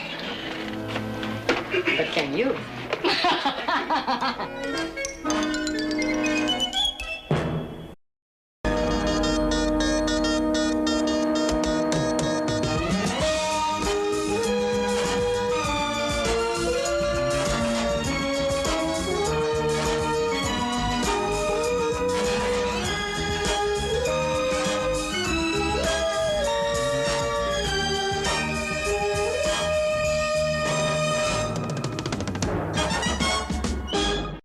Sergeant, are you telling me that the money Bono wanted to invest with me came from the sale of narcotics? How much trouble am I in? You're in a lot of trouble, Gloria. Police officer, freeze! It finally penetrated my thick skull that I could go to jail forever for what I'm doing for you. It'd pay you to be friendly, you know what I mean. Yeah. Means you're a pimp. Now, there are about 400 other policewomen who can follow orders if you can't. What kind of a stewardess carries a gun? Who are you? That's not Gloria Hendricks.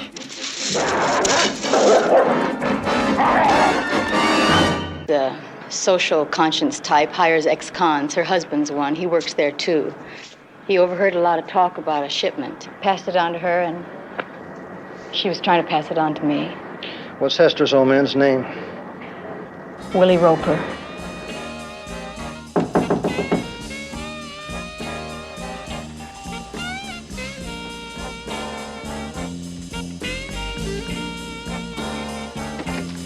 Yeah.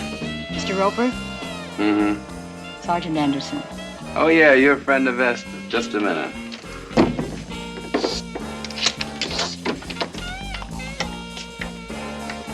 Investigator Joe Stiles. Investigator Joe Stiles. You must be a friend of Sergeant Anderson? Oh, this is a friend of mine. An old friend of mine. She came by to see me. Hester's dead. How? OD'd? Somebody shot her. I thought you'd like to know. Did they get him? Not yet. What about that information? What information? Hester phoned me that you overheard something about a shipment. She said wrong or you heard wrong, because I don't know nothing about no shipment. You sure about that? Try and prove otherwise, nigger.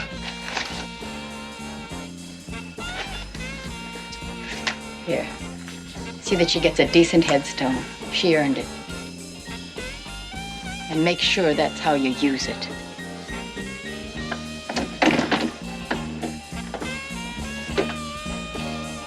Man, she's a cold chick. I thought you'd like to know. Shut up, damn it, and pour me a drink. We cut the Fed narcs in on this? No, I don't think so. Not yet. I mean, it might not go. He could be here without the stuff this trip. He could be here just for me. You know what I was thinking? I thought I'd have Customs lay down a special search tomorrow. But not just his bags, everybody's. Good.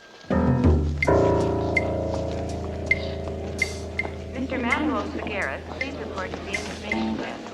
Mr. Manuel Figueres.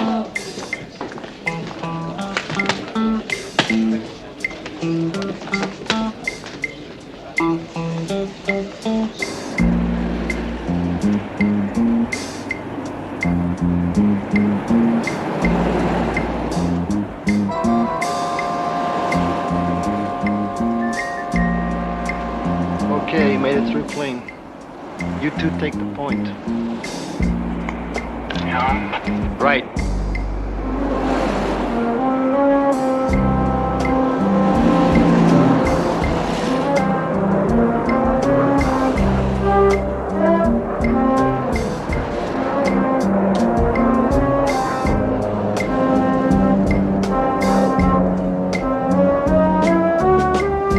They look like button men to you, Bill? I don't know. They must be from out of town.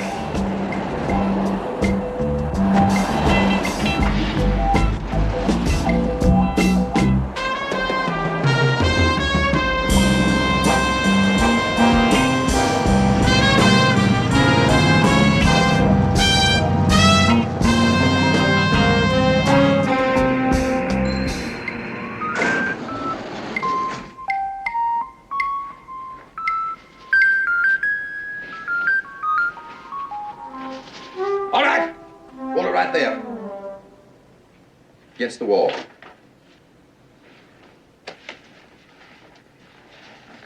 Look, you tailed Mr. Royale from the airport.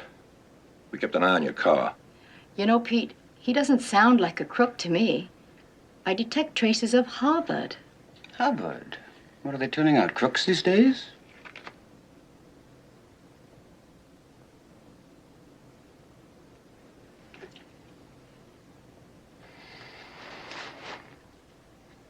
What were you doing? What were we doing? We were doing our job. Your fault. That's right, Fred, we saw. What do you want? You want a formal apology? No, a little cooperation. We help you guys out, you guys know. Hey, Sarge. How did the feds get in on the act? Well, it seems Mr. Royal had a change of heart. He's been flying in periodically to talk to the Fed narcs. They want him to appear before a secret grand jury. I could have briefed you on Royal status, Bill. You know, this fiasco only proves that we should keep in closer touch. Yeah, Fred, you're absolutely right.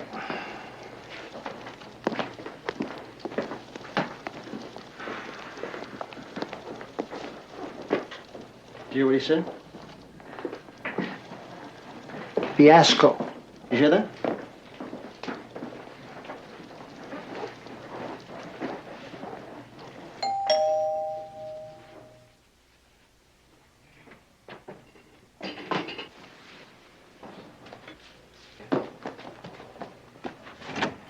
Hi. Hi, Pep. Hey, Pep, we got your message. Want some coffee? Cream only. Yeah, 2 sugars. We've just been out checking the hypes, and they're happy hypes. All that good stuff just hit the streets. Hester called the shot. Well, I've been doing some thinking. It has occurred to me that there were other regulars on that flight besides Royal, Like who? like the crew.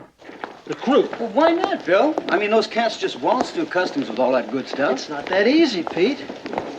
Hey, maybe they just boogaloo through. All right, I never said it. Look, we'd have to put a tail on all 6 crew members. That means 6 squads. That's 24 investigators. Now, wait a minute. What do we need 24 investigators for? Why not just 1 to start with? Who? Pep, when you... It's not a bad idea. I mean, what do we got to lose?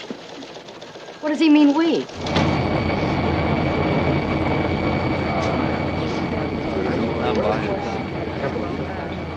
Watch out for the old goat in 17B. Oh, you mean the pincher? Nobody knows where the wild goose goes. 1 more hour and sunny, I hope, California. By the way, where are you from? Winnipeg. Hi. Hi, Matt. Hi. You're both invited. We accept. To what? Cap's throwing a party for Sherry right after we land. One of our stews back in Coach. She's leaving us to marry a rich Texan. You'll come? I'd love to. Good.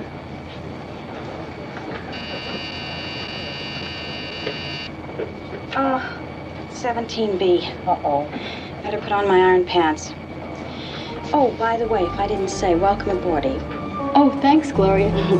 Good luck. Thanks.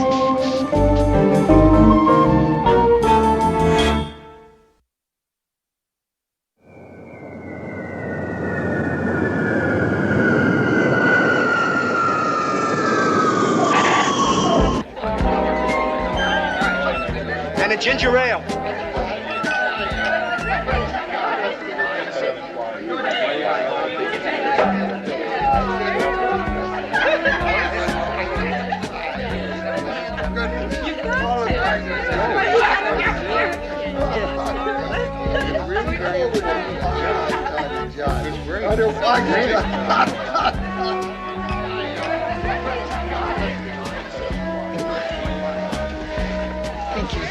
You sure I can't get to something stronger, like maybe a root beer? This'll be fine. Chin chin. Let's not forget the rest of the anatomy. Ah, here comes Gloria. Hi, troops. Having fun? Well, we're building to it. Lots of it. Honey with the daydreams. Wrong. I only dream at night. Hey, how about a drink? No, I don't think so. I don't really feel like partying. I'm getting this migraine. I think I'm just going to go on into the hotel and I'll see you guys later, okay? Sure. Okay. I'll be right back. There was this passenger, and I met him on an overnight to Montreal. And we became intimate. And then I woke up one morning in a motel, terribly hungover, and I think now I was drugged. And he had taken some photographs of me the night before. Could have gone to the police. I thought about that. But he gave me a choice, either $1,000 per delivery or those photographs thumbtacked to the bulletin board at Air Flight. So you took the $1,000? Well, he said there was no risk. If I tell you everything I know, I mean, that'll help, won't it? All right, Miss Hendricks. Want to tell us who you make your deliveries to? I don't know. I put the bag in an airport locker, and then I put the key with Scotch tape in the slot of a cigarette vending machine, and that is it. And then I leave. You mean you've never even seen each other? No. Come here.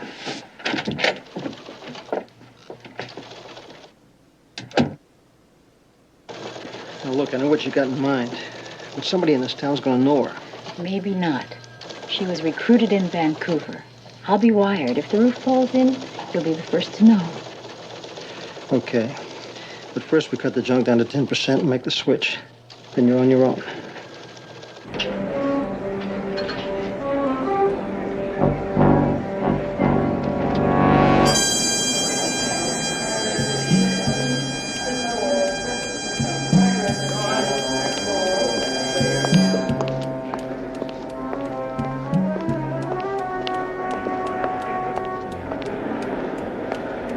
Cathay Pacific Airlines Flight 29 is ready to board at gate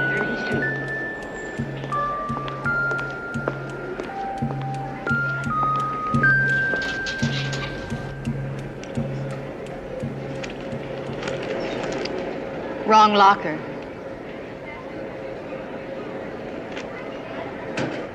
Key to the right one will cost you $10,000.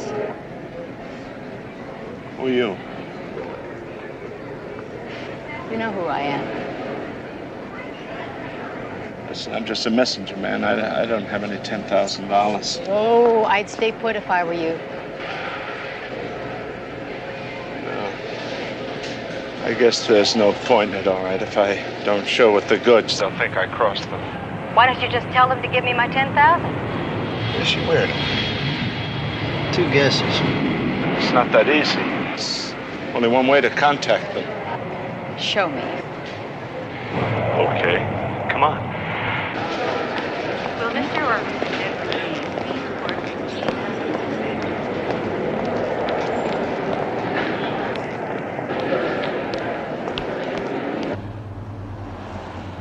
It's a drop.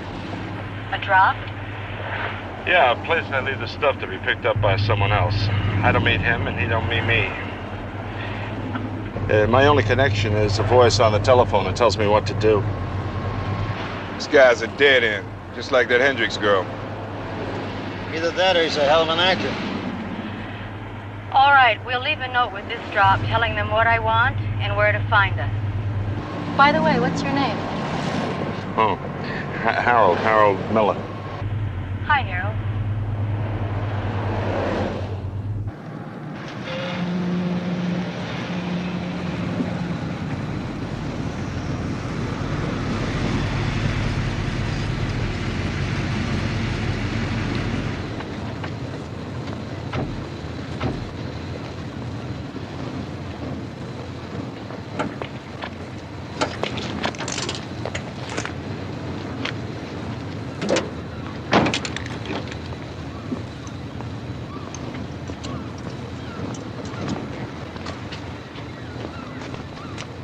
What do we mean? I said we'd be on the terrace.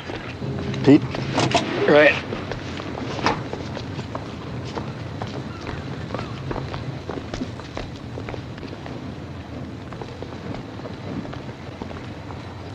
You're married? Oh, no, not really. My wife left me.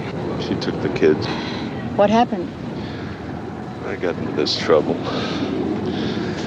Began to blow up. Too much.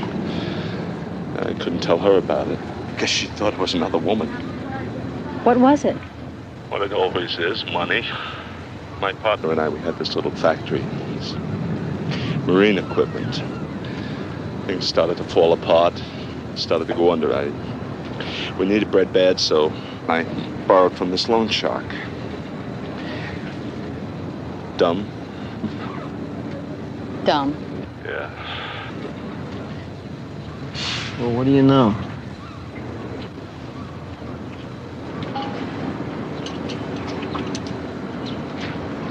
Scrap Iron Simpson. What do you mean, the fighter? He said they should have called him Canvasback. Great left hook, glass jaw.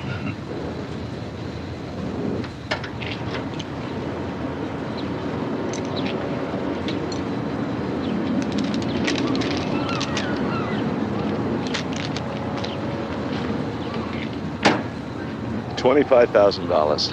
I already paid that twice on interest without even denting the principal. Why don't you just tell him to get lost? Yeah, my partner tried that. He died while crossing the street. Said it was a hit and run. Hit and run. A couple of weeks later, I get this phone call. They told me if I run this errand that they'll forget the principal. Look, I want some friendly advice. I mean, you don't know me and I don't know you. Forget the money. Get out of this. Get away. It's a nightmare. And tomorrow's a blur. Maybe. Why don't you get out? I told you before. Already hooked into it. There are times when I wake up in the middle of the night and I'm sweating and I'm thinking about the day that I'm going to sing to that grand jury. Gentleman at the bar would like to buy you a drink. Gray suit, striped tie. No, not you, my man. Look to stay here with me and sort of enjoy the breeze.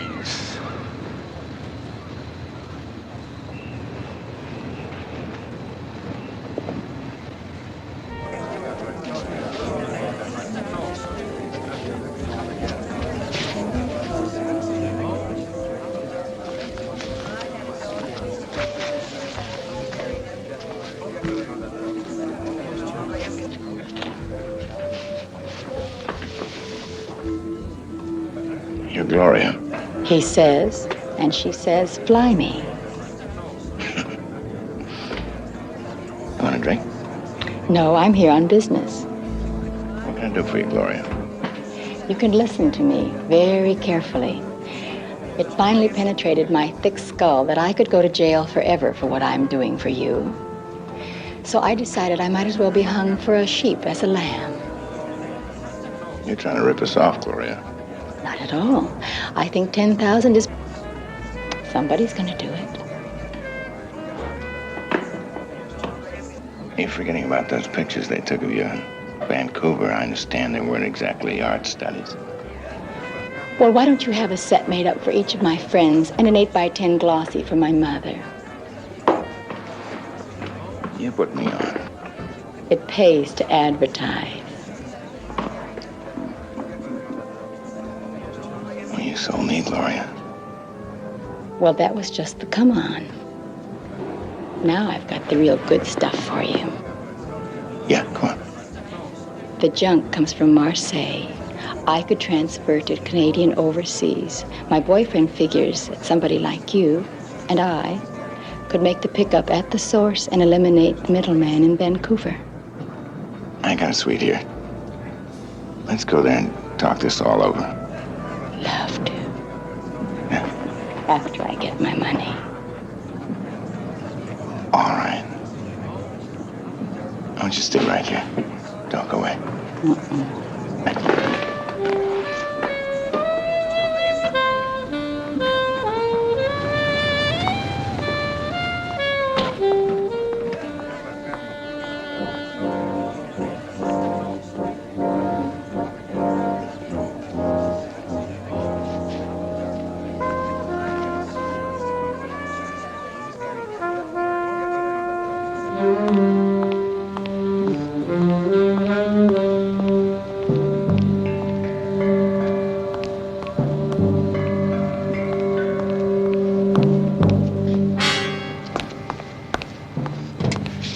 Tony Bonner? Himself.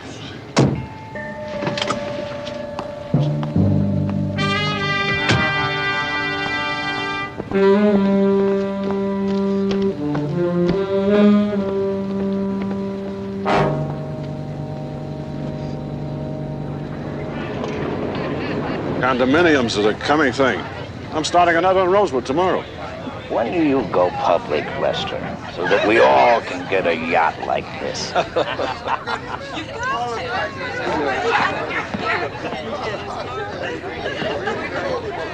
Oh, excuse me, will you, Judge? Certainly. Have a good time. Yes, thank you. Nico.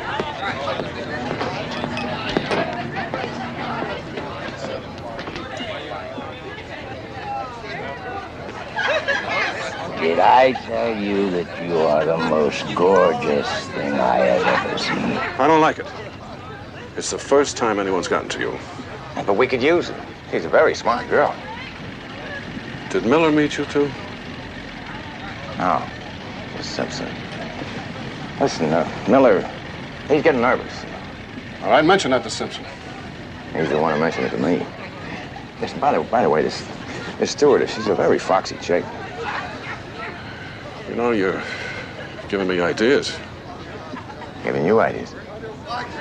Privileges of rank, Tony. Oh, Miller will have to go.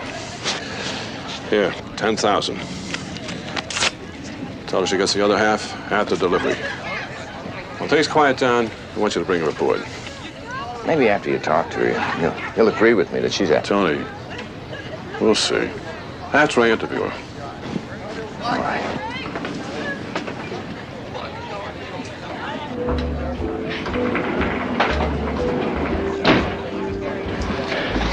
It's all set. Meet you up front in 2 minutes.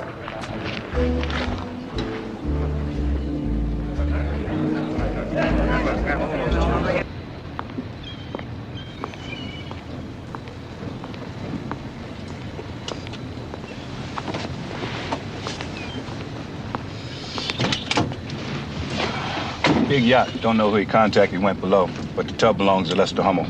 Willie Roper works for Hummel Construction. Coincidence? Maybe. Let's just run Hummel through criminal intelligence. That's one.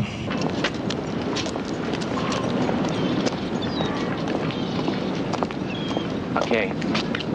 We'll be right behind you. Aren't you forgetting something?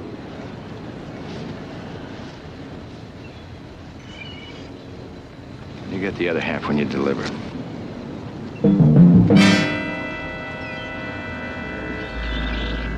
What kind of a stewardess carries a gun? Who are you? Don't hurt her. Not my gun.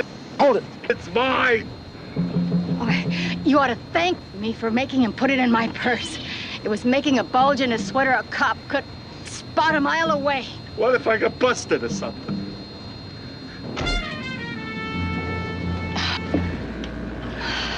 All right, pick him up.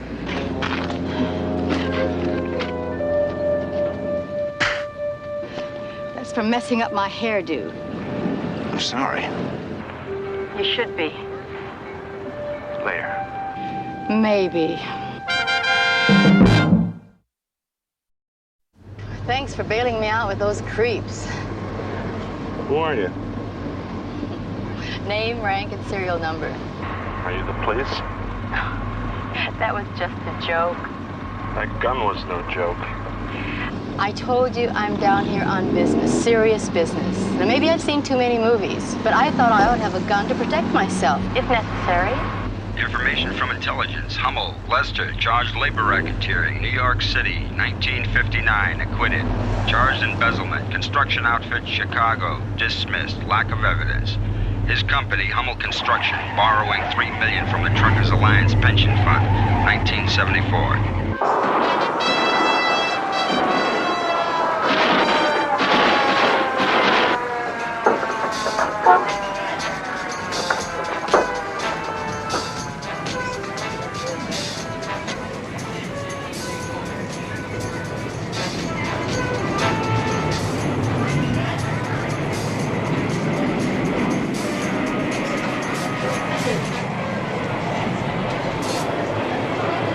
Trans-American Flight 101 from New York City is now arriving at Gate 14.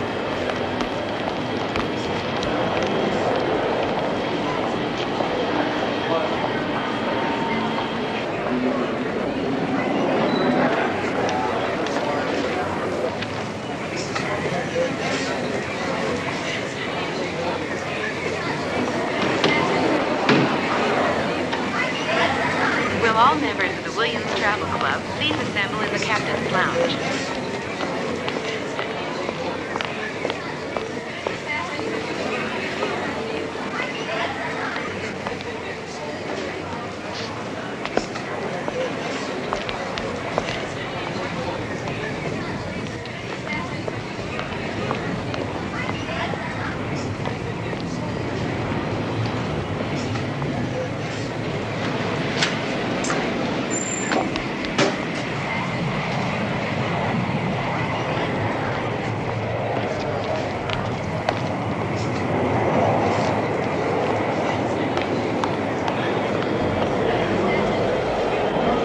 Mr. Joseph Stiles, please report to the information desk. Could you wait here just a second? I have to get some tissues.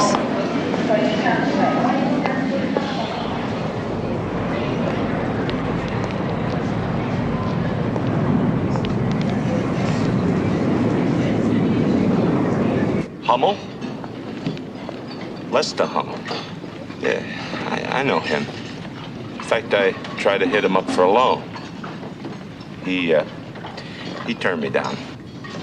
Then out of the clear blue sky, your friendly neighborhood loan shark called you. Yeah, he said that... Do you mean to tell me that Lester Hummel put him up to it? Oh, man. Well, who would have believed it?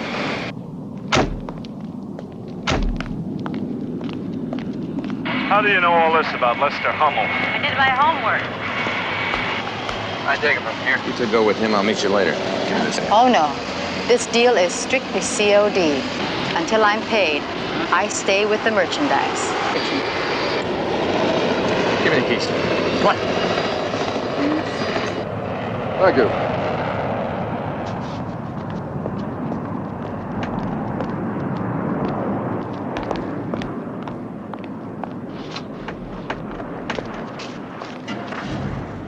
Hey, George, I'm with you.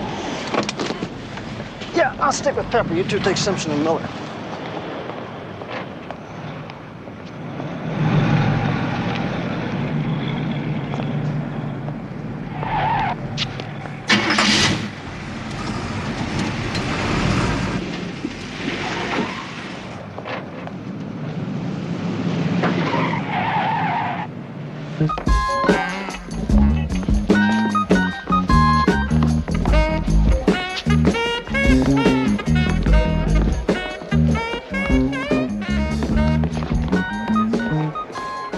What do you have? You got a clean glass? What are you, a health nut? Give me a bourbon and branch water.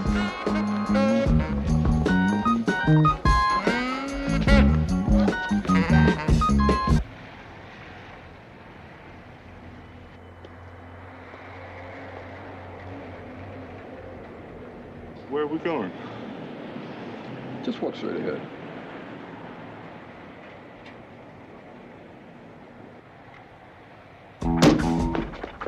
He's going to dust.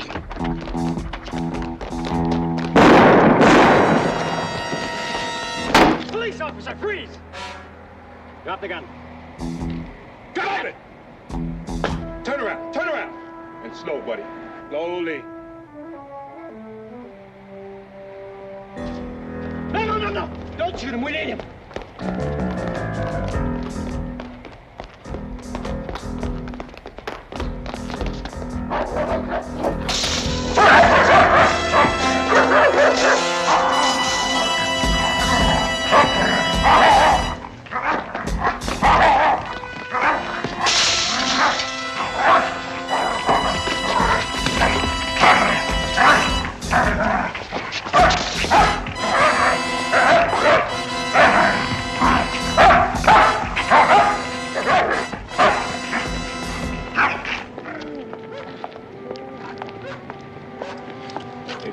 Better call an ambulance. Mr. Miller, we're gonna have an ambulance. Hey, Pete, better make that the coroner.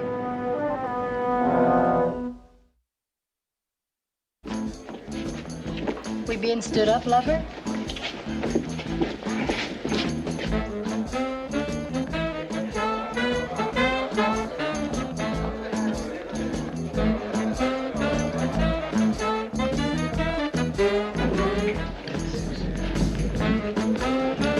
Shot of tequila. Make a beer.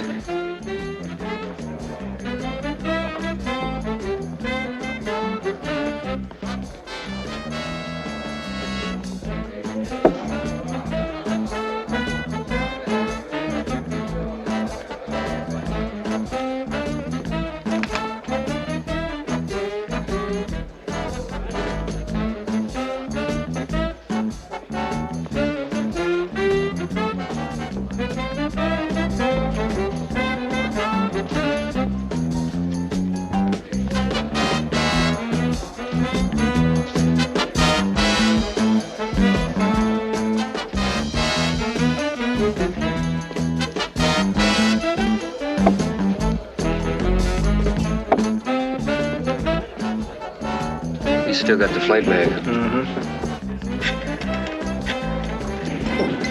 Joe, see if he stashed it in the head.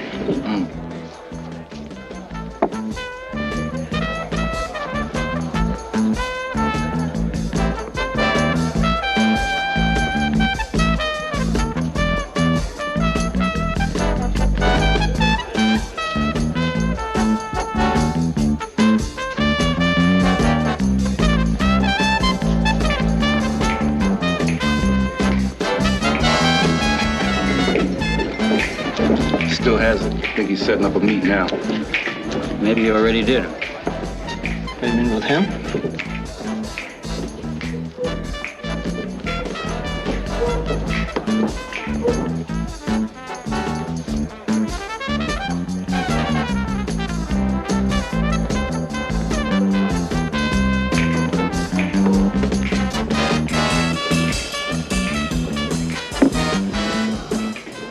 Let's go. I got bad vibes about old Mustache there. I think I'll hang out with him. Hang tough, drop a dime when you get a chance.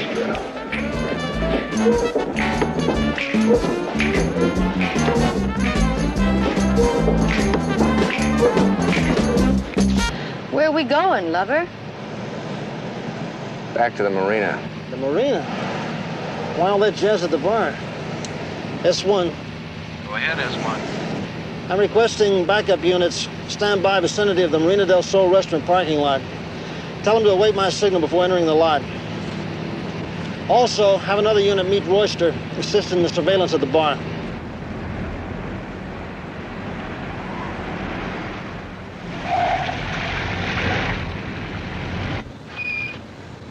Where to now? Dig yachts? I don't believe it. Hummer wouldn't take that junk aboard in a million years. Doesn't make sense, unless the meets at sea.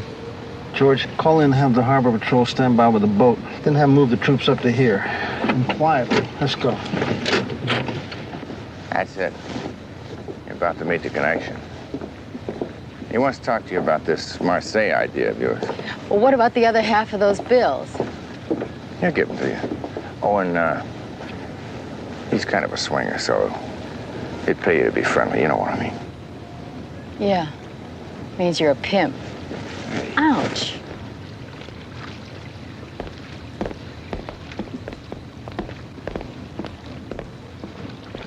Guests coming aboard.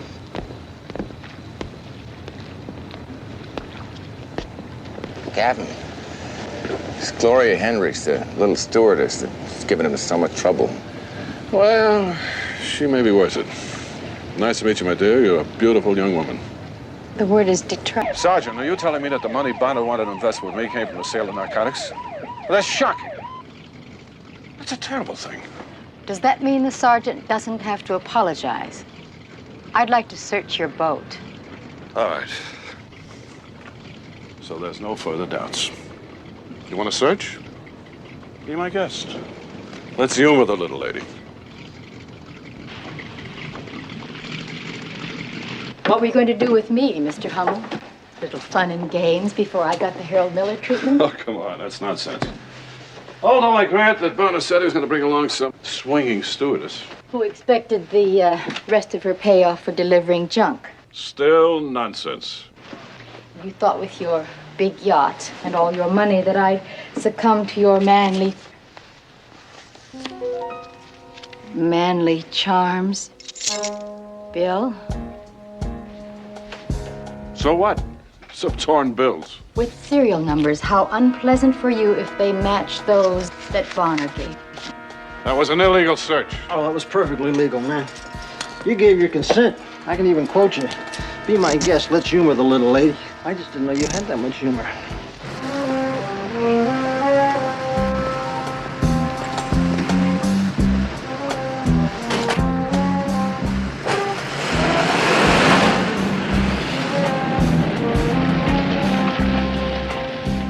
Evening, Bill. Nice bust, huh? Well, it's not much by your standards, Fred. Just 6 kilos. Why didn't you cut us in? Well, I would have, Fred, but it looked like it was going to turn into a, well, I don't know, a fiasco, and I just didn't think you Fednar should be involved in a thing like that, you know what I mean? Appreciate it, Bill.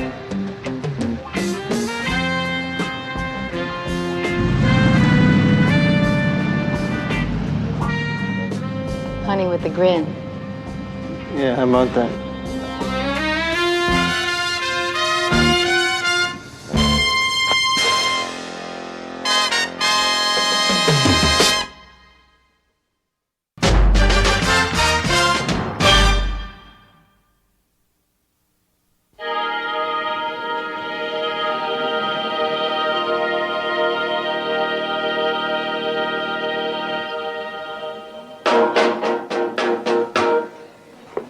They call it Stormy Monday, but Tuesday's just as bad. They call it Stormy Monday, but Tuesday's just as bad. Wednesday's the worst, and Thursday's are so sad. Well, the eagle flies on Friday. Saturday I go out to play. Eagle flies on Friday. Saturday I go out to play. A Sunday I go to church and I kneel down and I pray. Oh, well, oh, well, oh, well, oh, well, oh, well, oh, well, oh, well,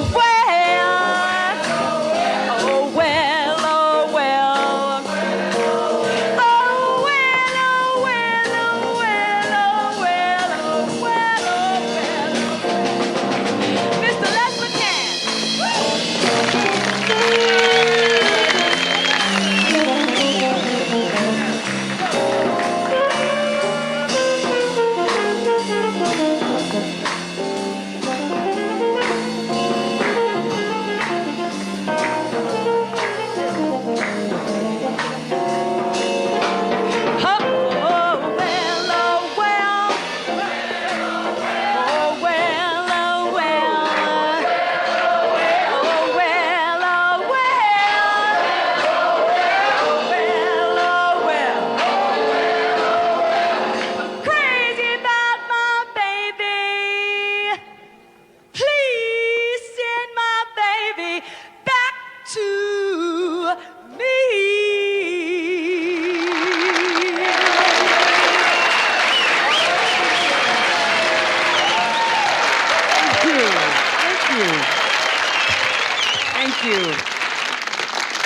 Ladies and gentlemen, I will return you to the most capable hands of Mr. Les McCann.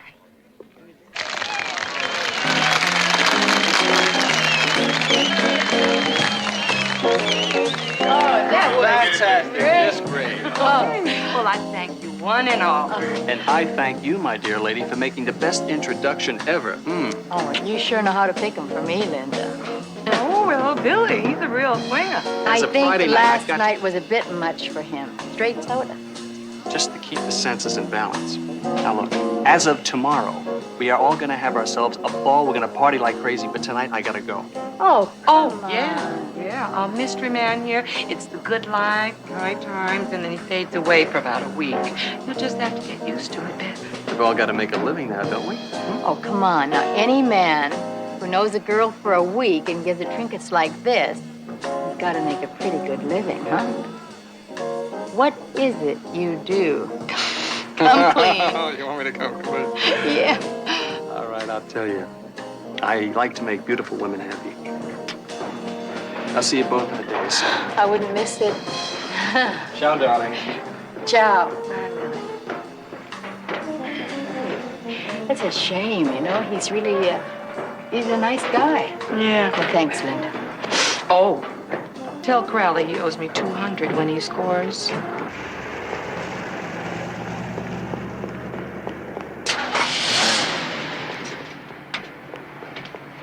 Everything says Billy Dodge rides tonight.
give up the booze.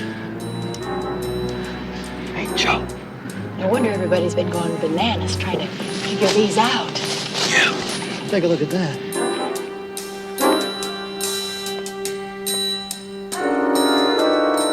That's better than Ringling Brothers. Have Pete call off the floors to us. Let's go.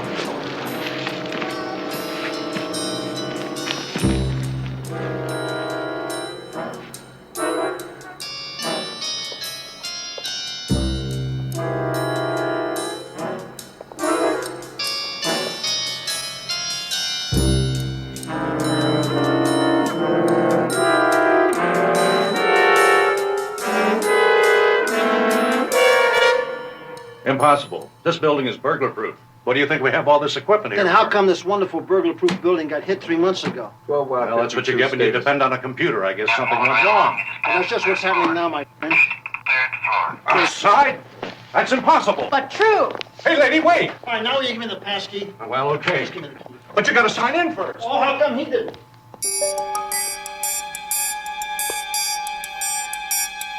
He knows exactly where he's going, Bill. 6th floor.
All the Dodge police officers, you're under arrest. Sorry, Billy.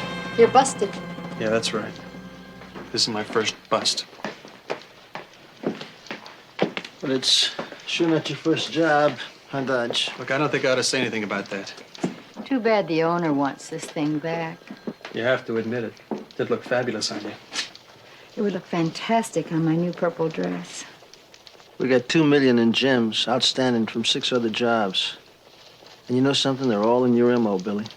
But no proof. Look at it this way. Tonight could buy you 5 years. 5. That's kind of frightening. I never did like the idea of being cooped up. You want to make a deal, Billy? I'll make a deal with you. Jail's better than dead. You guys got to be nuts. Suit yourself, buddy. Hey, Joe. Come here, wait. You know, Pep, just counting on my fingers alone, I come up with about 10 years for this guy. You never been in the joint, Billy. You're gonna be an old man when you get out. You better think about that. Yeah, Bill. Billy here's gonna be our guest for a while. Book him. All right, wait a minute. Now hold it. Okay, do I get protection? The very best.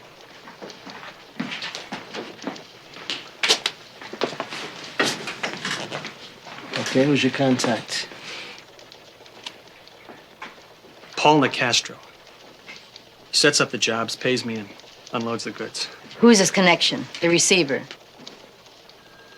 I never met him. I can't say for a fact. Well, how about taking a wild, non-educated guess?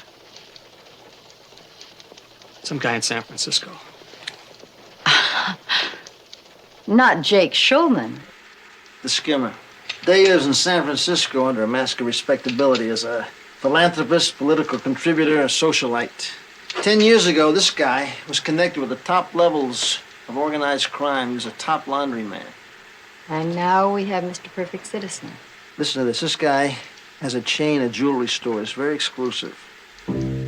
How's that for the perfect cover for stolen gems? How do we nail him? The Castro. Castro's our key. I say we give the jewels back and start all over again. Start over? Who's our next pigeon? You want a coup for us, Pepper?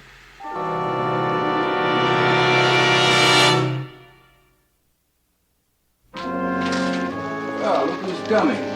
Ebony Rona Barrett. Oh. Is it true that my good friend Robert River got 10 to 20 for stealing lines? What's the matter? No stickball games for you guys to break up? William. Hey, Dave. Maybe showing up. I got a little something here for you. All right. Slapping an autograph on one of these. Well, what's that? It's a little new regulation they put in since Watergate. Here. Just sign it, will you? Give her a Did a pen. good job. Real good, Linda. I am pleased. Okay, that's good. Because we got another one for you starting tomorrow. 100, 150, 200. There you go.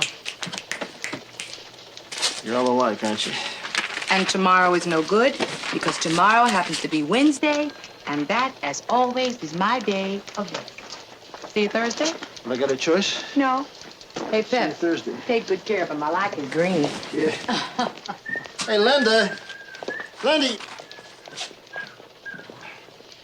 Who's gonna believe I paid $200 to Minnie Mouse? Here we are. How do you feel? Oh, boy, took a marvelous drive. Thank you, my darling. Everything. 12-150, your gilded bird has landed. That's a Roger, Pep. Meet you back at the barn.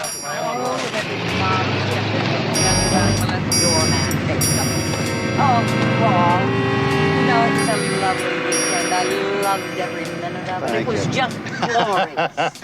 You're a tremendous woman. Oh,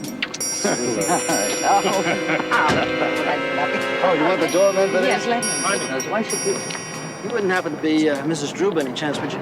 Oh, yes, I am. I'm Sergeant Crowley with the police department. Something's happened to Charlotte. That's my poodle. I knew that wasn't the right kennel to leave her. No, ma'am, we're here because a burglary attempt was made on your apartment. Oh, thank goodness. Then my little love's all right. Did you say a burglary, Sergeant? No, I said an attempt. Pardon me, are you Mr. Drew? No, I'm a friend. Paul Nicastro. Yeah, well, a burglar was seen climbing up the outside of the building here. Unfortunately, he got away. What we'd like to do is check your apartment, see if perhaps something might have been stolen. Well, yes, of course, officer. Come with me. Paul, would you bring the bags, darling? I can't understand a burglar crawling up the balcony. My goodness, what a dangerous thing to do. Well, this is the safest place I can think of. Oh, well, I don't know. It seems to me that everything is here. Let me see. Where's the topaz ring? Yes, everything's here. Everything's there. Mm-hmm. Well, I guess it takes care of it. Miss Drew, what's the value of these jewels, do you know? I don't know exactly. Somewhere between 200 and 250,000, I think. Why do you ask? Well, it's only a suggestion, but I'd strongly recommend a safer place. I mean, like a safe deposit box. Thanks for your cooperation. We'll just let ourselves out. Well, thank you, and I'll do as you say. Well, Jewel's safe, Charlotte's safe. Now let's get back to you and me.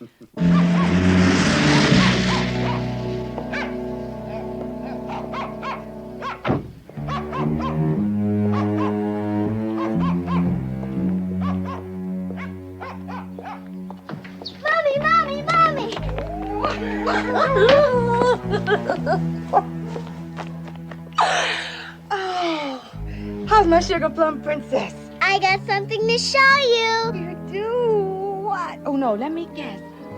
Let's see. Your kindergarten pictures come back? No, Pete. I gotta warn you, just don't get hooked on it, because it's only temporary. Tell the brass their taste is rotten. What are you talking about? I picked it out. You heard me, it's rotten. Look at this. You're kidding. Where do you see the bedroom? Is that a threat or an invitation? Look at this. Gorgeous. Did you see the size of that bed? I'm sure Mr. Paul Nicastro will be impressed, but what else have we got? Okay. Maybe this will make your mouth water. I don't think I can trust myself. Where did you get that? The tooth fairy left it under my pillow. Where'd you get it? Come on.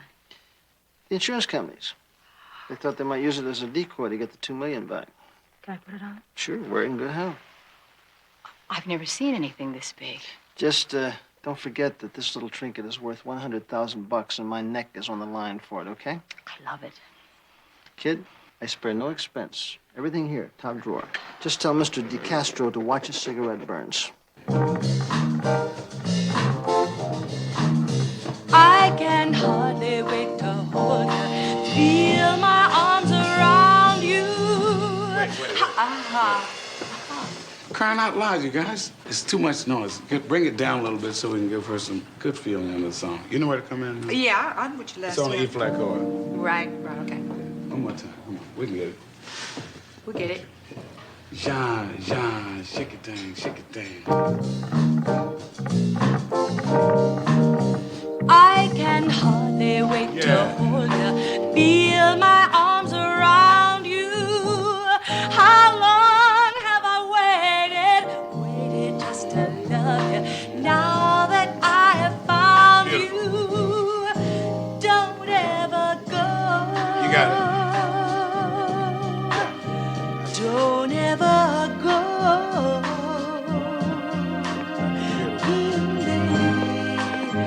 I love you so. That's it. We got it. Get it. Hey, Paul, how are you? Where you been? Been dredging up the whole city for you. Huh? Laying low. Laying low, huh? You blew 3 weeks' work for me. And I nearly got nailed by the cops. Relax, huh? We'll try again later. I won't be here next time. Those diamonds are in a safe deposit box now. You blew it. Oh, Paul, will you stop worrying? Look, sometimes things don't always go right. This is the one time. One time? What time is $250,000? I'll make it up to you. I got an angle. But we're gonna have to cut in a partner. Her. She has a friend who just happens to own the biggest diamond on the West Coast. Oh, I met her about a year ago. She was a model in Kentucky. Her name was Verna Cram before she caught Aaron Lansing's eye. Yeah. He was that rich drunk. He was killed in a car accident, right? Right, yeah. Now she's Valerie Lansing, widow. The chick literally ended up with the family jewels. And one of them is the Valerie Diamond. How do you expect to get me with her? Oh, it's easy.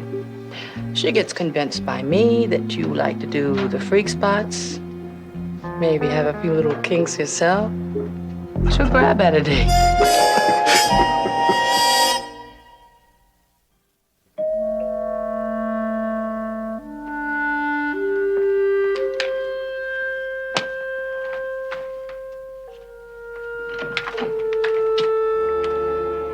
Mr. Nicastro.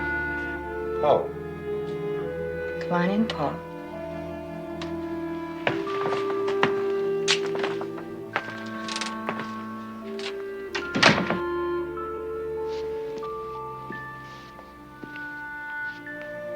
I don't believe it.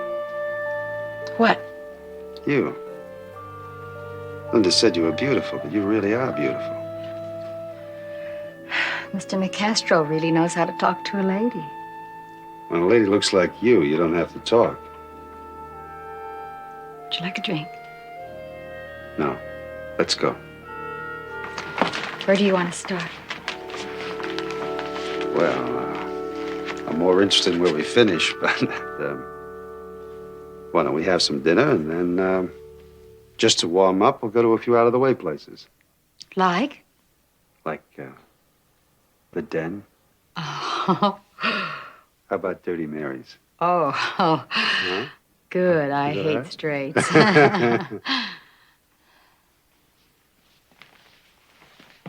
Oh. I am not an expert, but this little trinket doesn't look like paste to me.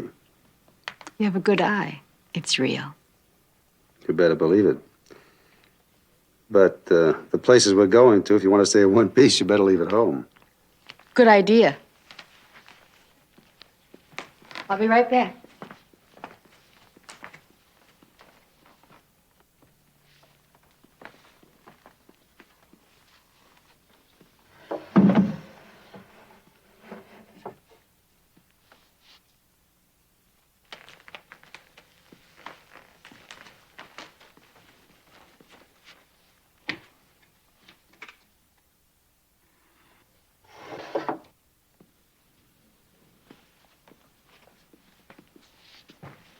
Satisfied?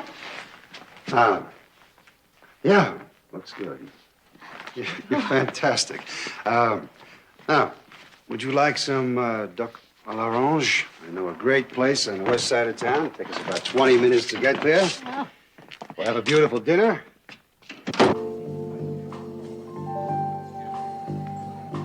Waited just to love you. Now that I have found you, don't ever go.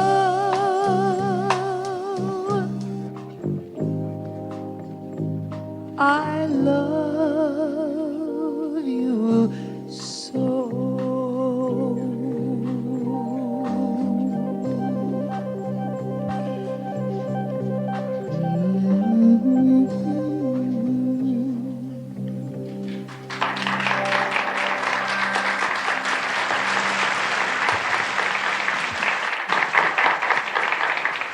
Thank you. Once again, I'd like to leave you in the most beautiful hands of Mr. Les McCann.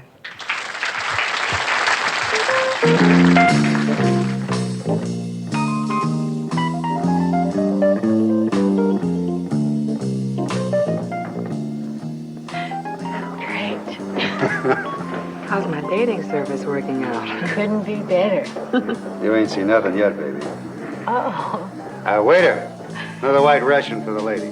Oh, you're gonna spoil me. Linda, Yes. if you keep this beautiful doll company, you gotta make a phone call. Oh, sure, Paul. I think little old Valerie's about to get ripped off and bombed if I don't stop drinking these. You're on for tonight, Billy. Kind of fast, isn't it?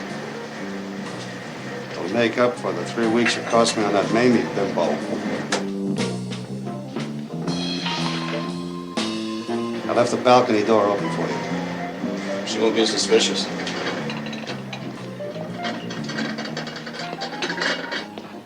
She'll be too loaded to be suspicious. No mistakes this time, right, Billy? I'll try real hard. You do that. There you go. Shall we go? Got a big night ahead of us. I'm ready. You be good. You kidding? I'm gonna have some fun. Night. Take it easy. So he bested the dog. Okay, just gonna show you one more time. Thank you very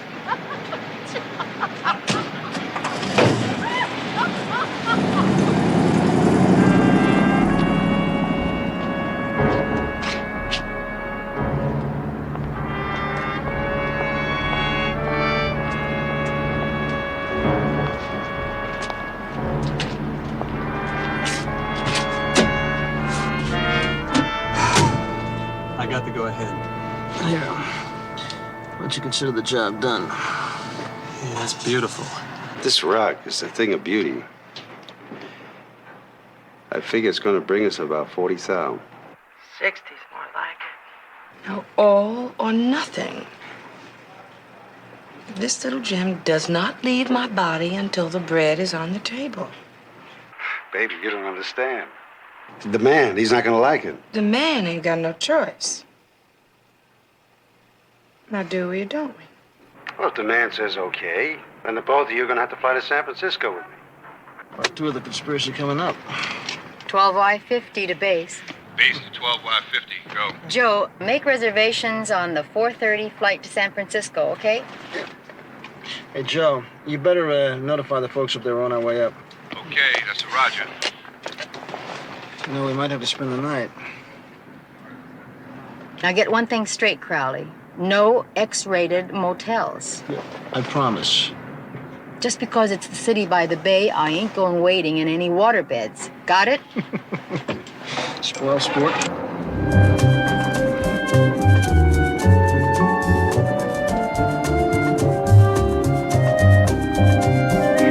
Did what? I didn't have a choice, Mr. Schulman. It was the only way I could get the stone. I won't meet with them. Meeting with them is too risky for me. No, there's no risk. They're both in on it. They couldn't say anything if they wanted to. I don't like it. I don't like it. Maybe you'll feel better when you see what we have. Yeah, I know. You have the Valerie. Yeah, that's right. But they won't hand it over until they have the money up front.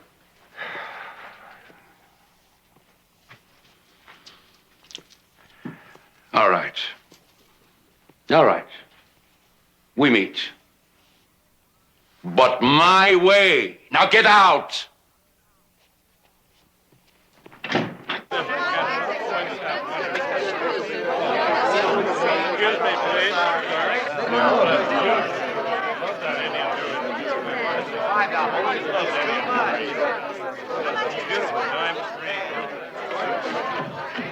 Now, the man wants it appraised first, then we negotiate. Oh, I love this. Whatever you say, Paul.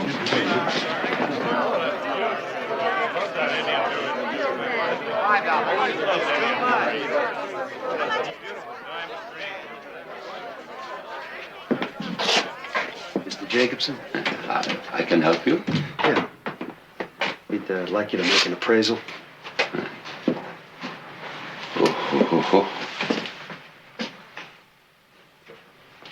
Oh, that's very nice.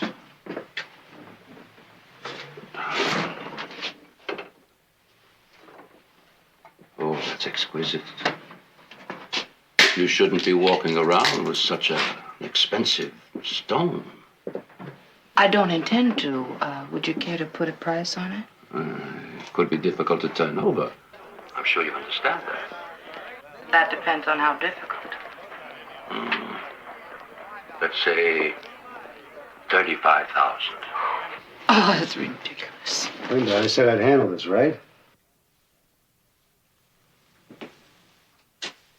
Mr. Jacobson, there was a lot of risk involved with this. And I figure the rock is worth about 100,000. I went 6 stories for it. No.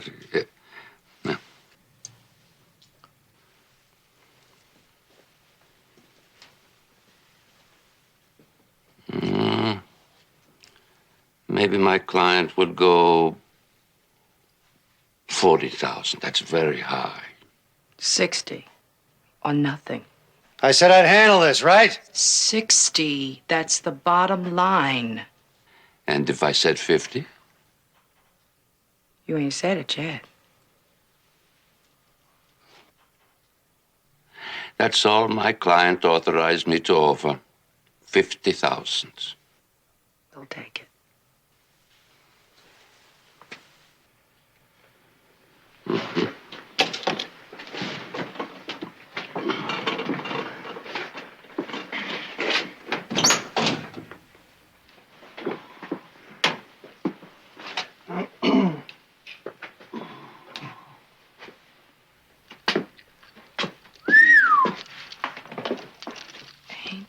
Something else.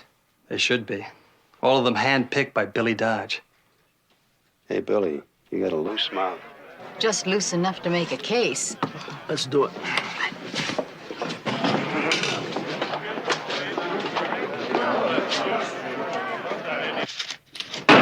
Police department, you're under arrest. Now let's get him up there where I can see him. Get him up.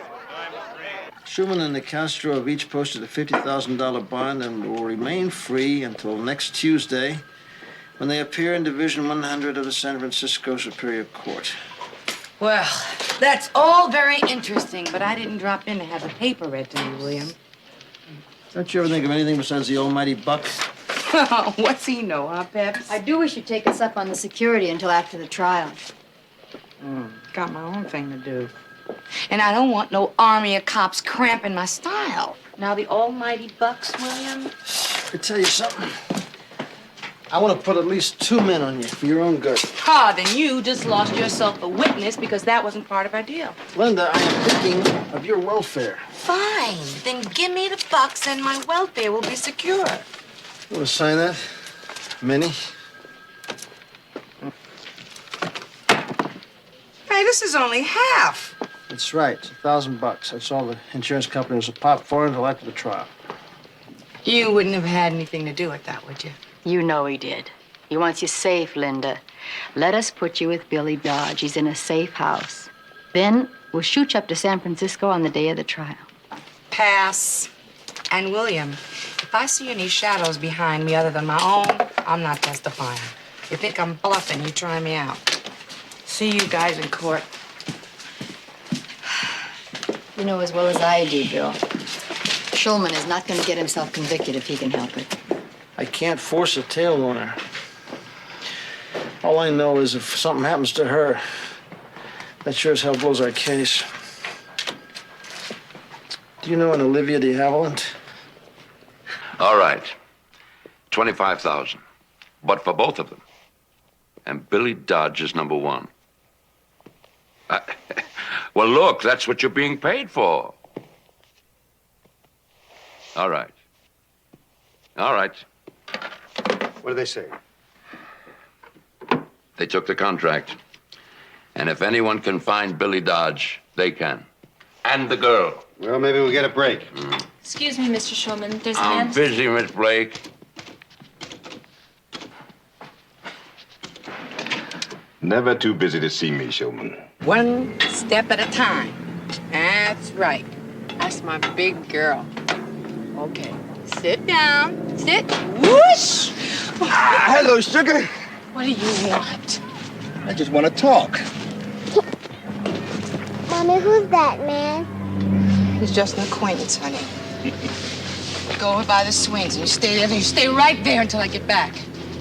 I asked you, what do you want? Now, hold on, Linda. Don't run off. Hey, Linda.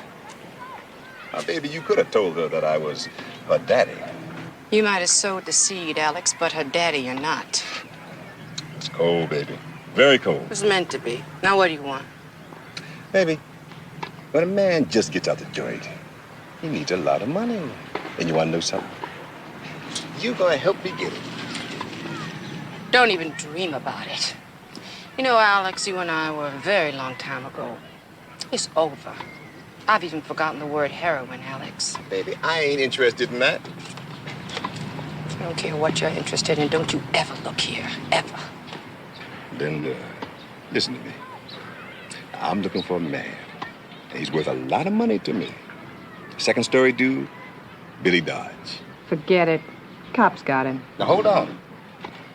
I know you are very tight with the police. For it won't be hard. You've been told no. I think we're through. I think you'll do it.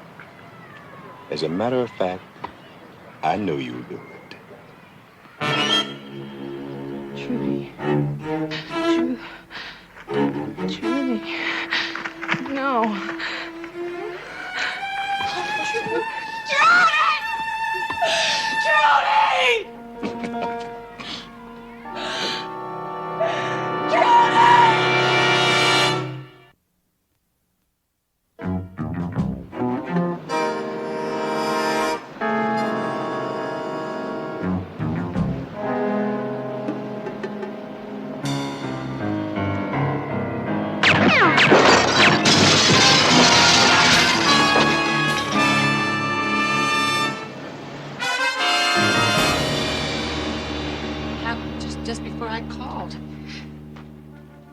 How did they find me? Easy, hon, easy. We'll take care of you. I'm scared, Pepper. You gotta hide me. Where's Billy? Hide me with Billy. Now, I want you to leave this building by the regular officer's entrance. Joe's gonna drive you to the airport in a plain, unmarked car.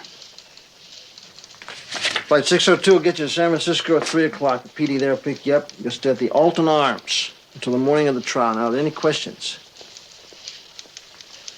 Ready to go? Okay, Joe. Have a good trip.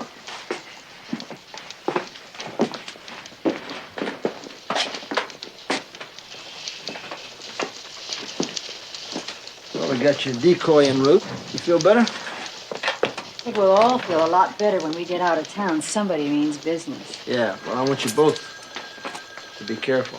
You get my message? Okay.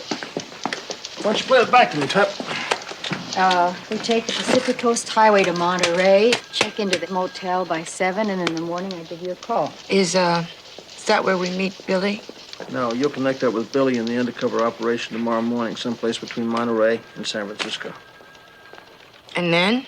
Then we take you both to San Francisco, right to the courtroom. Well, where's Billy now? He's safe and sound, just like you're gonna be. Ready? Ready as I'll ever be. Okay. See you, Bill. Good luck.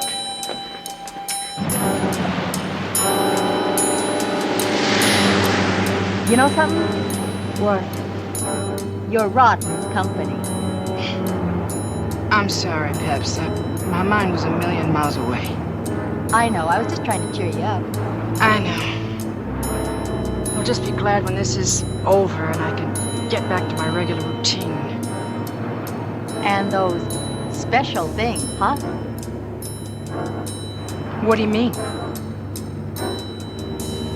I've known for a long time, Linda. Oh, not about what you do, but that your Wednesdays are special things. You see, that certain day that's set aside doesn't get set aside unless there's someone special, right? At least that's the way it is with me. My day's Saturday. Want to get a bite to eat? Yeah, that sounds good.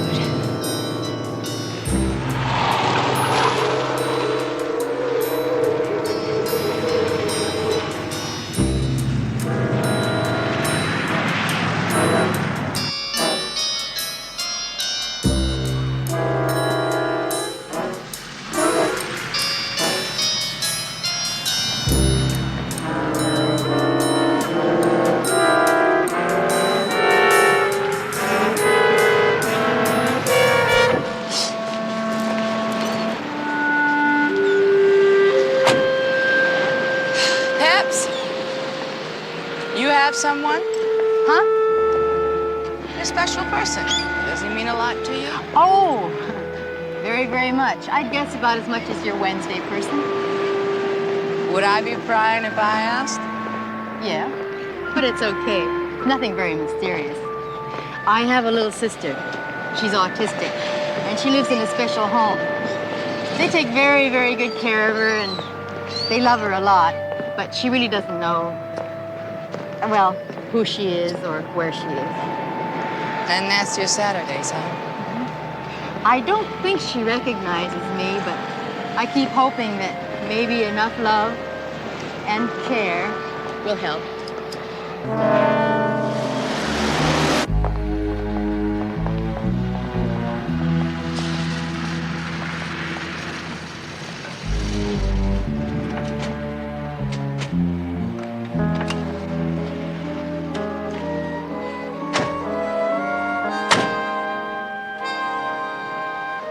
I swear, the next time Crowley sets me up in a motel, I'm going to send an advance team to check out the hot water supply.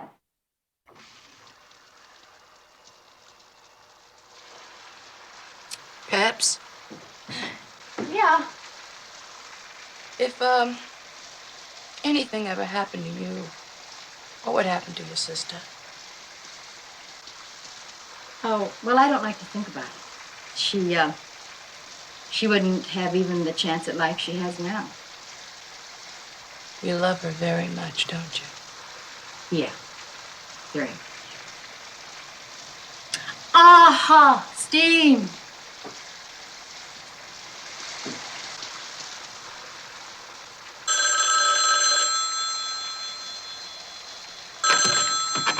Hello? Linda? Crowley. Is Pepper there? Oh, yeah, Crowley. She's in the shower. Peps! Yeah? It's William. Ask him how he knows the exact moment I step into a shower. I heard that. Tell her it's easy. The dampness makes my joints ache. Hey, listen, take this information down for her. Right. Hold on. Okay. The meet is set at an abandoned cabin about 5 miles north of San Jose. You got that? Right. It's 2 miles off the main highway on Route 56. You can't miss it. Is, that where we meet Billy? They'll arrive at the same time, Linda. Then we'll take one car to San Francisco. It's almost over, so hang in there, huh? Yeah. See you, William.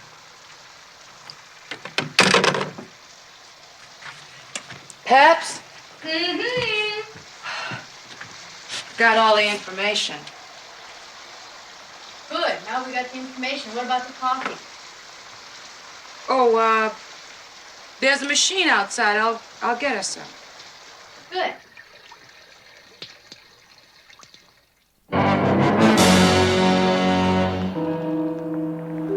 We'll leave tomorrow morning.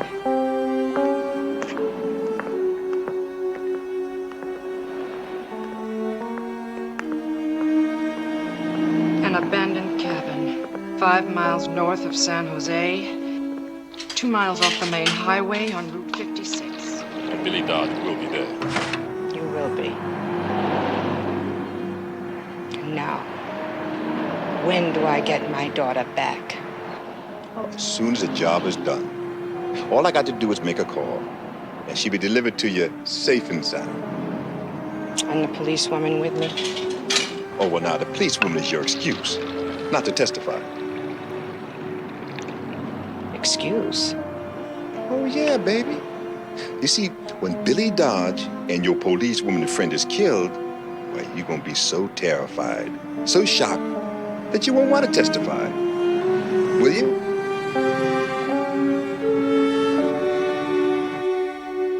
An out-of-the-way cabin sounds just right. I'll have a couple of people meet you there, and they'll take care of all of them. All of them? I said all of them. What do you say we take a little vacation right after the trial? Together? Yeah, we'd have a ball. Maybe Mexico. You'd want to take a vacation with me? Sure, why not? I really liked you. You'd be a lot of fun. I'm not in your league, Pepper. Why would you want to be with me? Street girl, hustler, snitch, and a friend.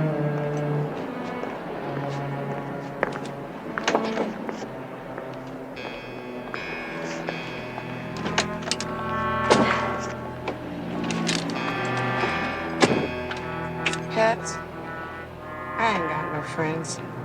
Well, whether you like it or not, you do. Lift up. Hey, have you ever been to Acapulco?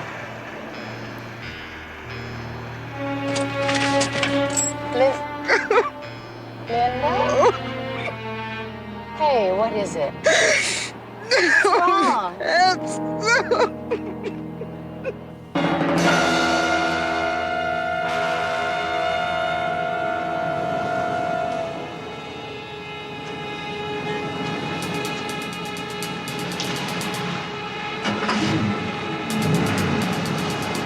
Uh-oh, we got company.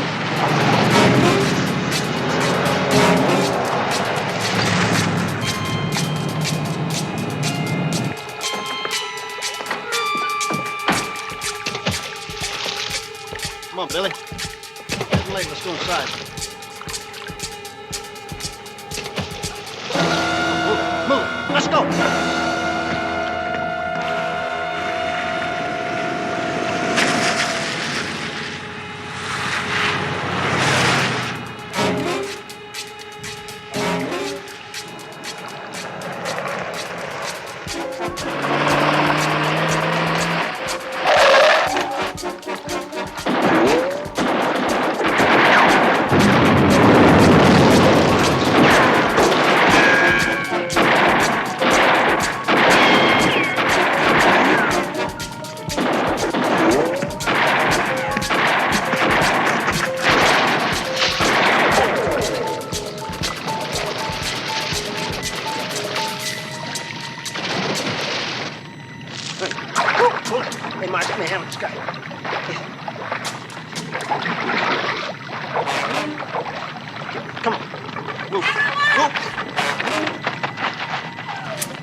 Is she alive?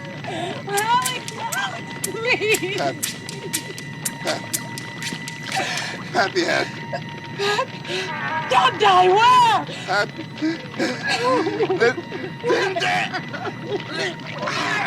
Don't die. Linda, listen to me. Who is Happy? Who is he? He was in prison with Alex Taylor. Earl Taylor. Oh, find her. Please find her. Please find her. Oh.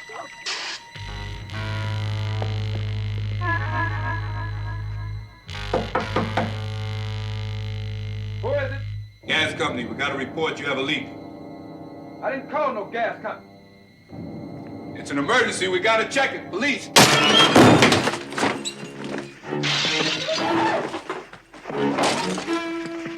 Hold it. Drop it. Drop it. Turn over. Get up. Cuff it. Oh, you all right? Good. You want to go and see your mommy? Come on, let's go. That's where we're going right now. Okay. I want my mommy. Okay, she's all right. We're going to see mommy right now. Okay? Read him his rights. Your Honor, the people are now ready. Call your first witness. The people call Miss Linda Summers. Go get him, friend.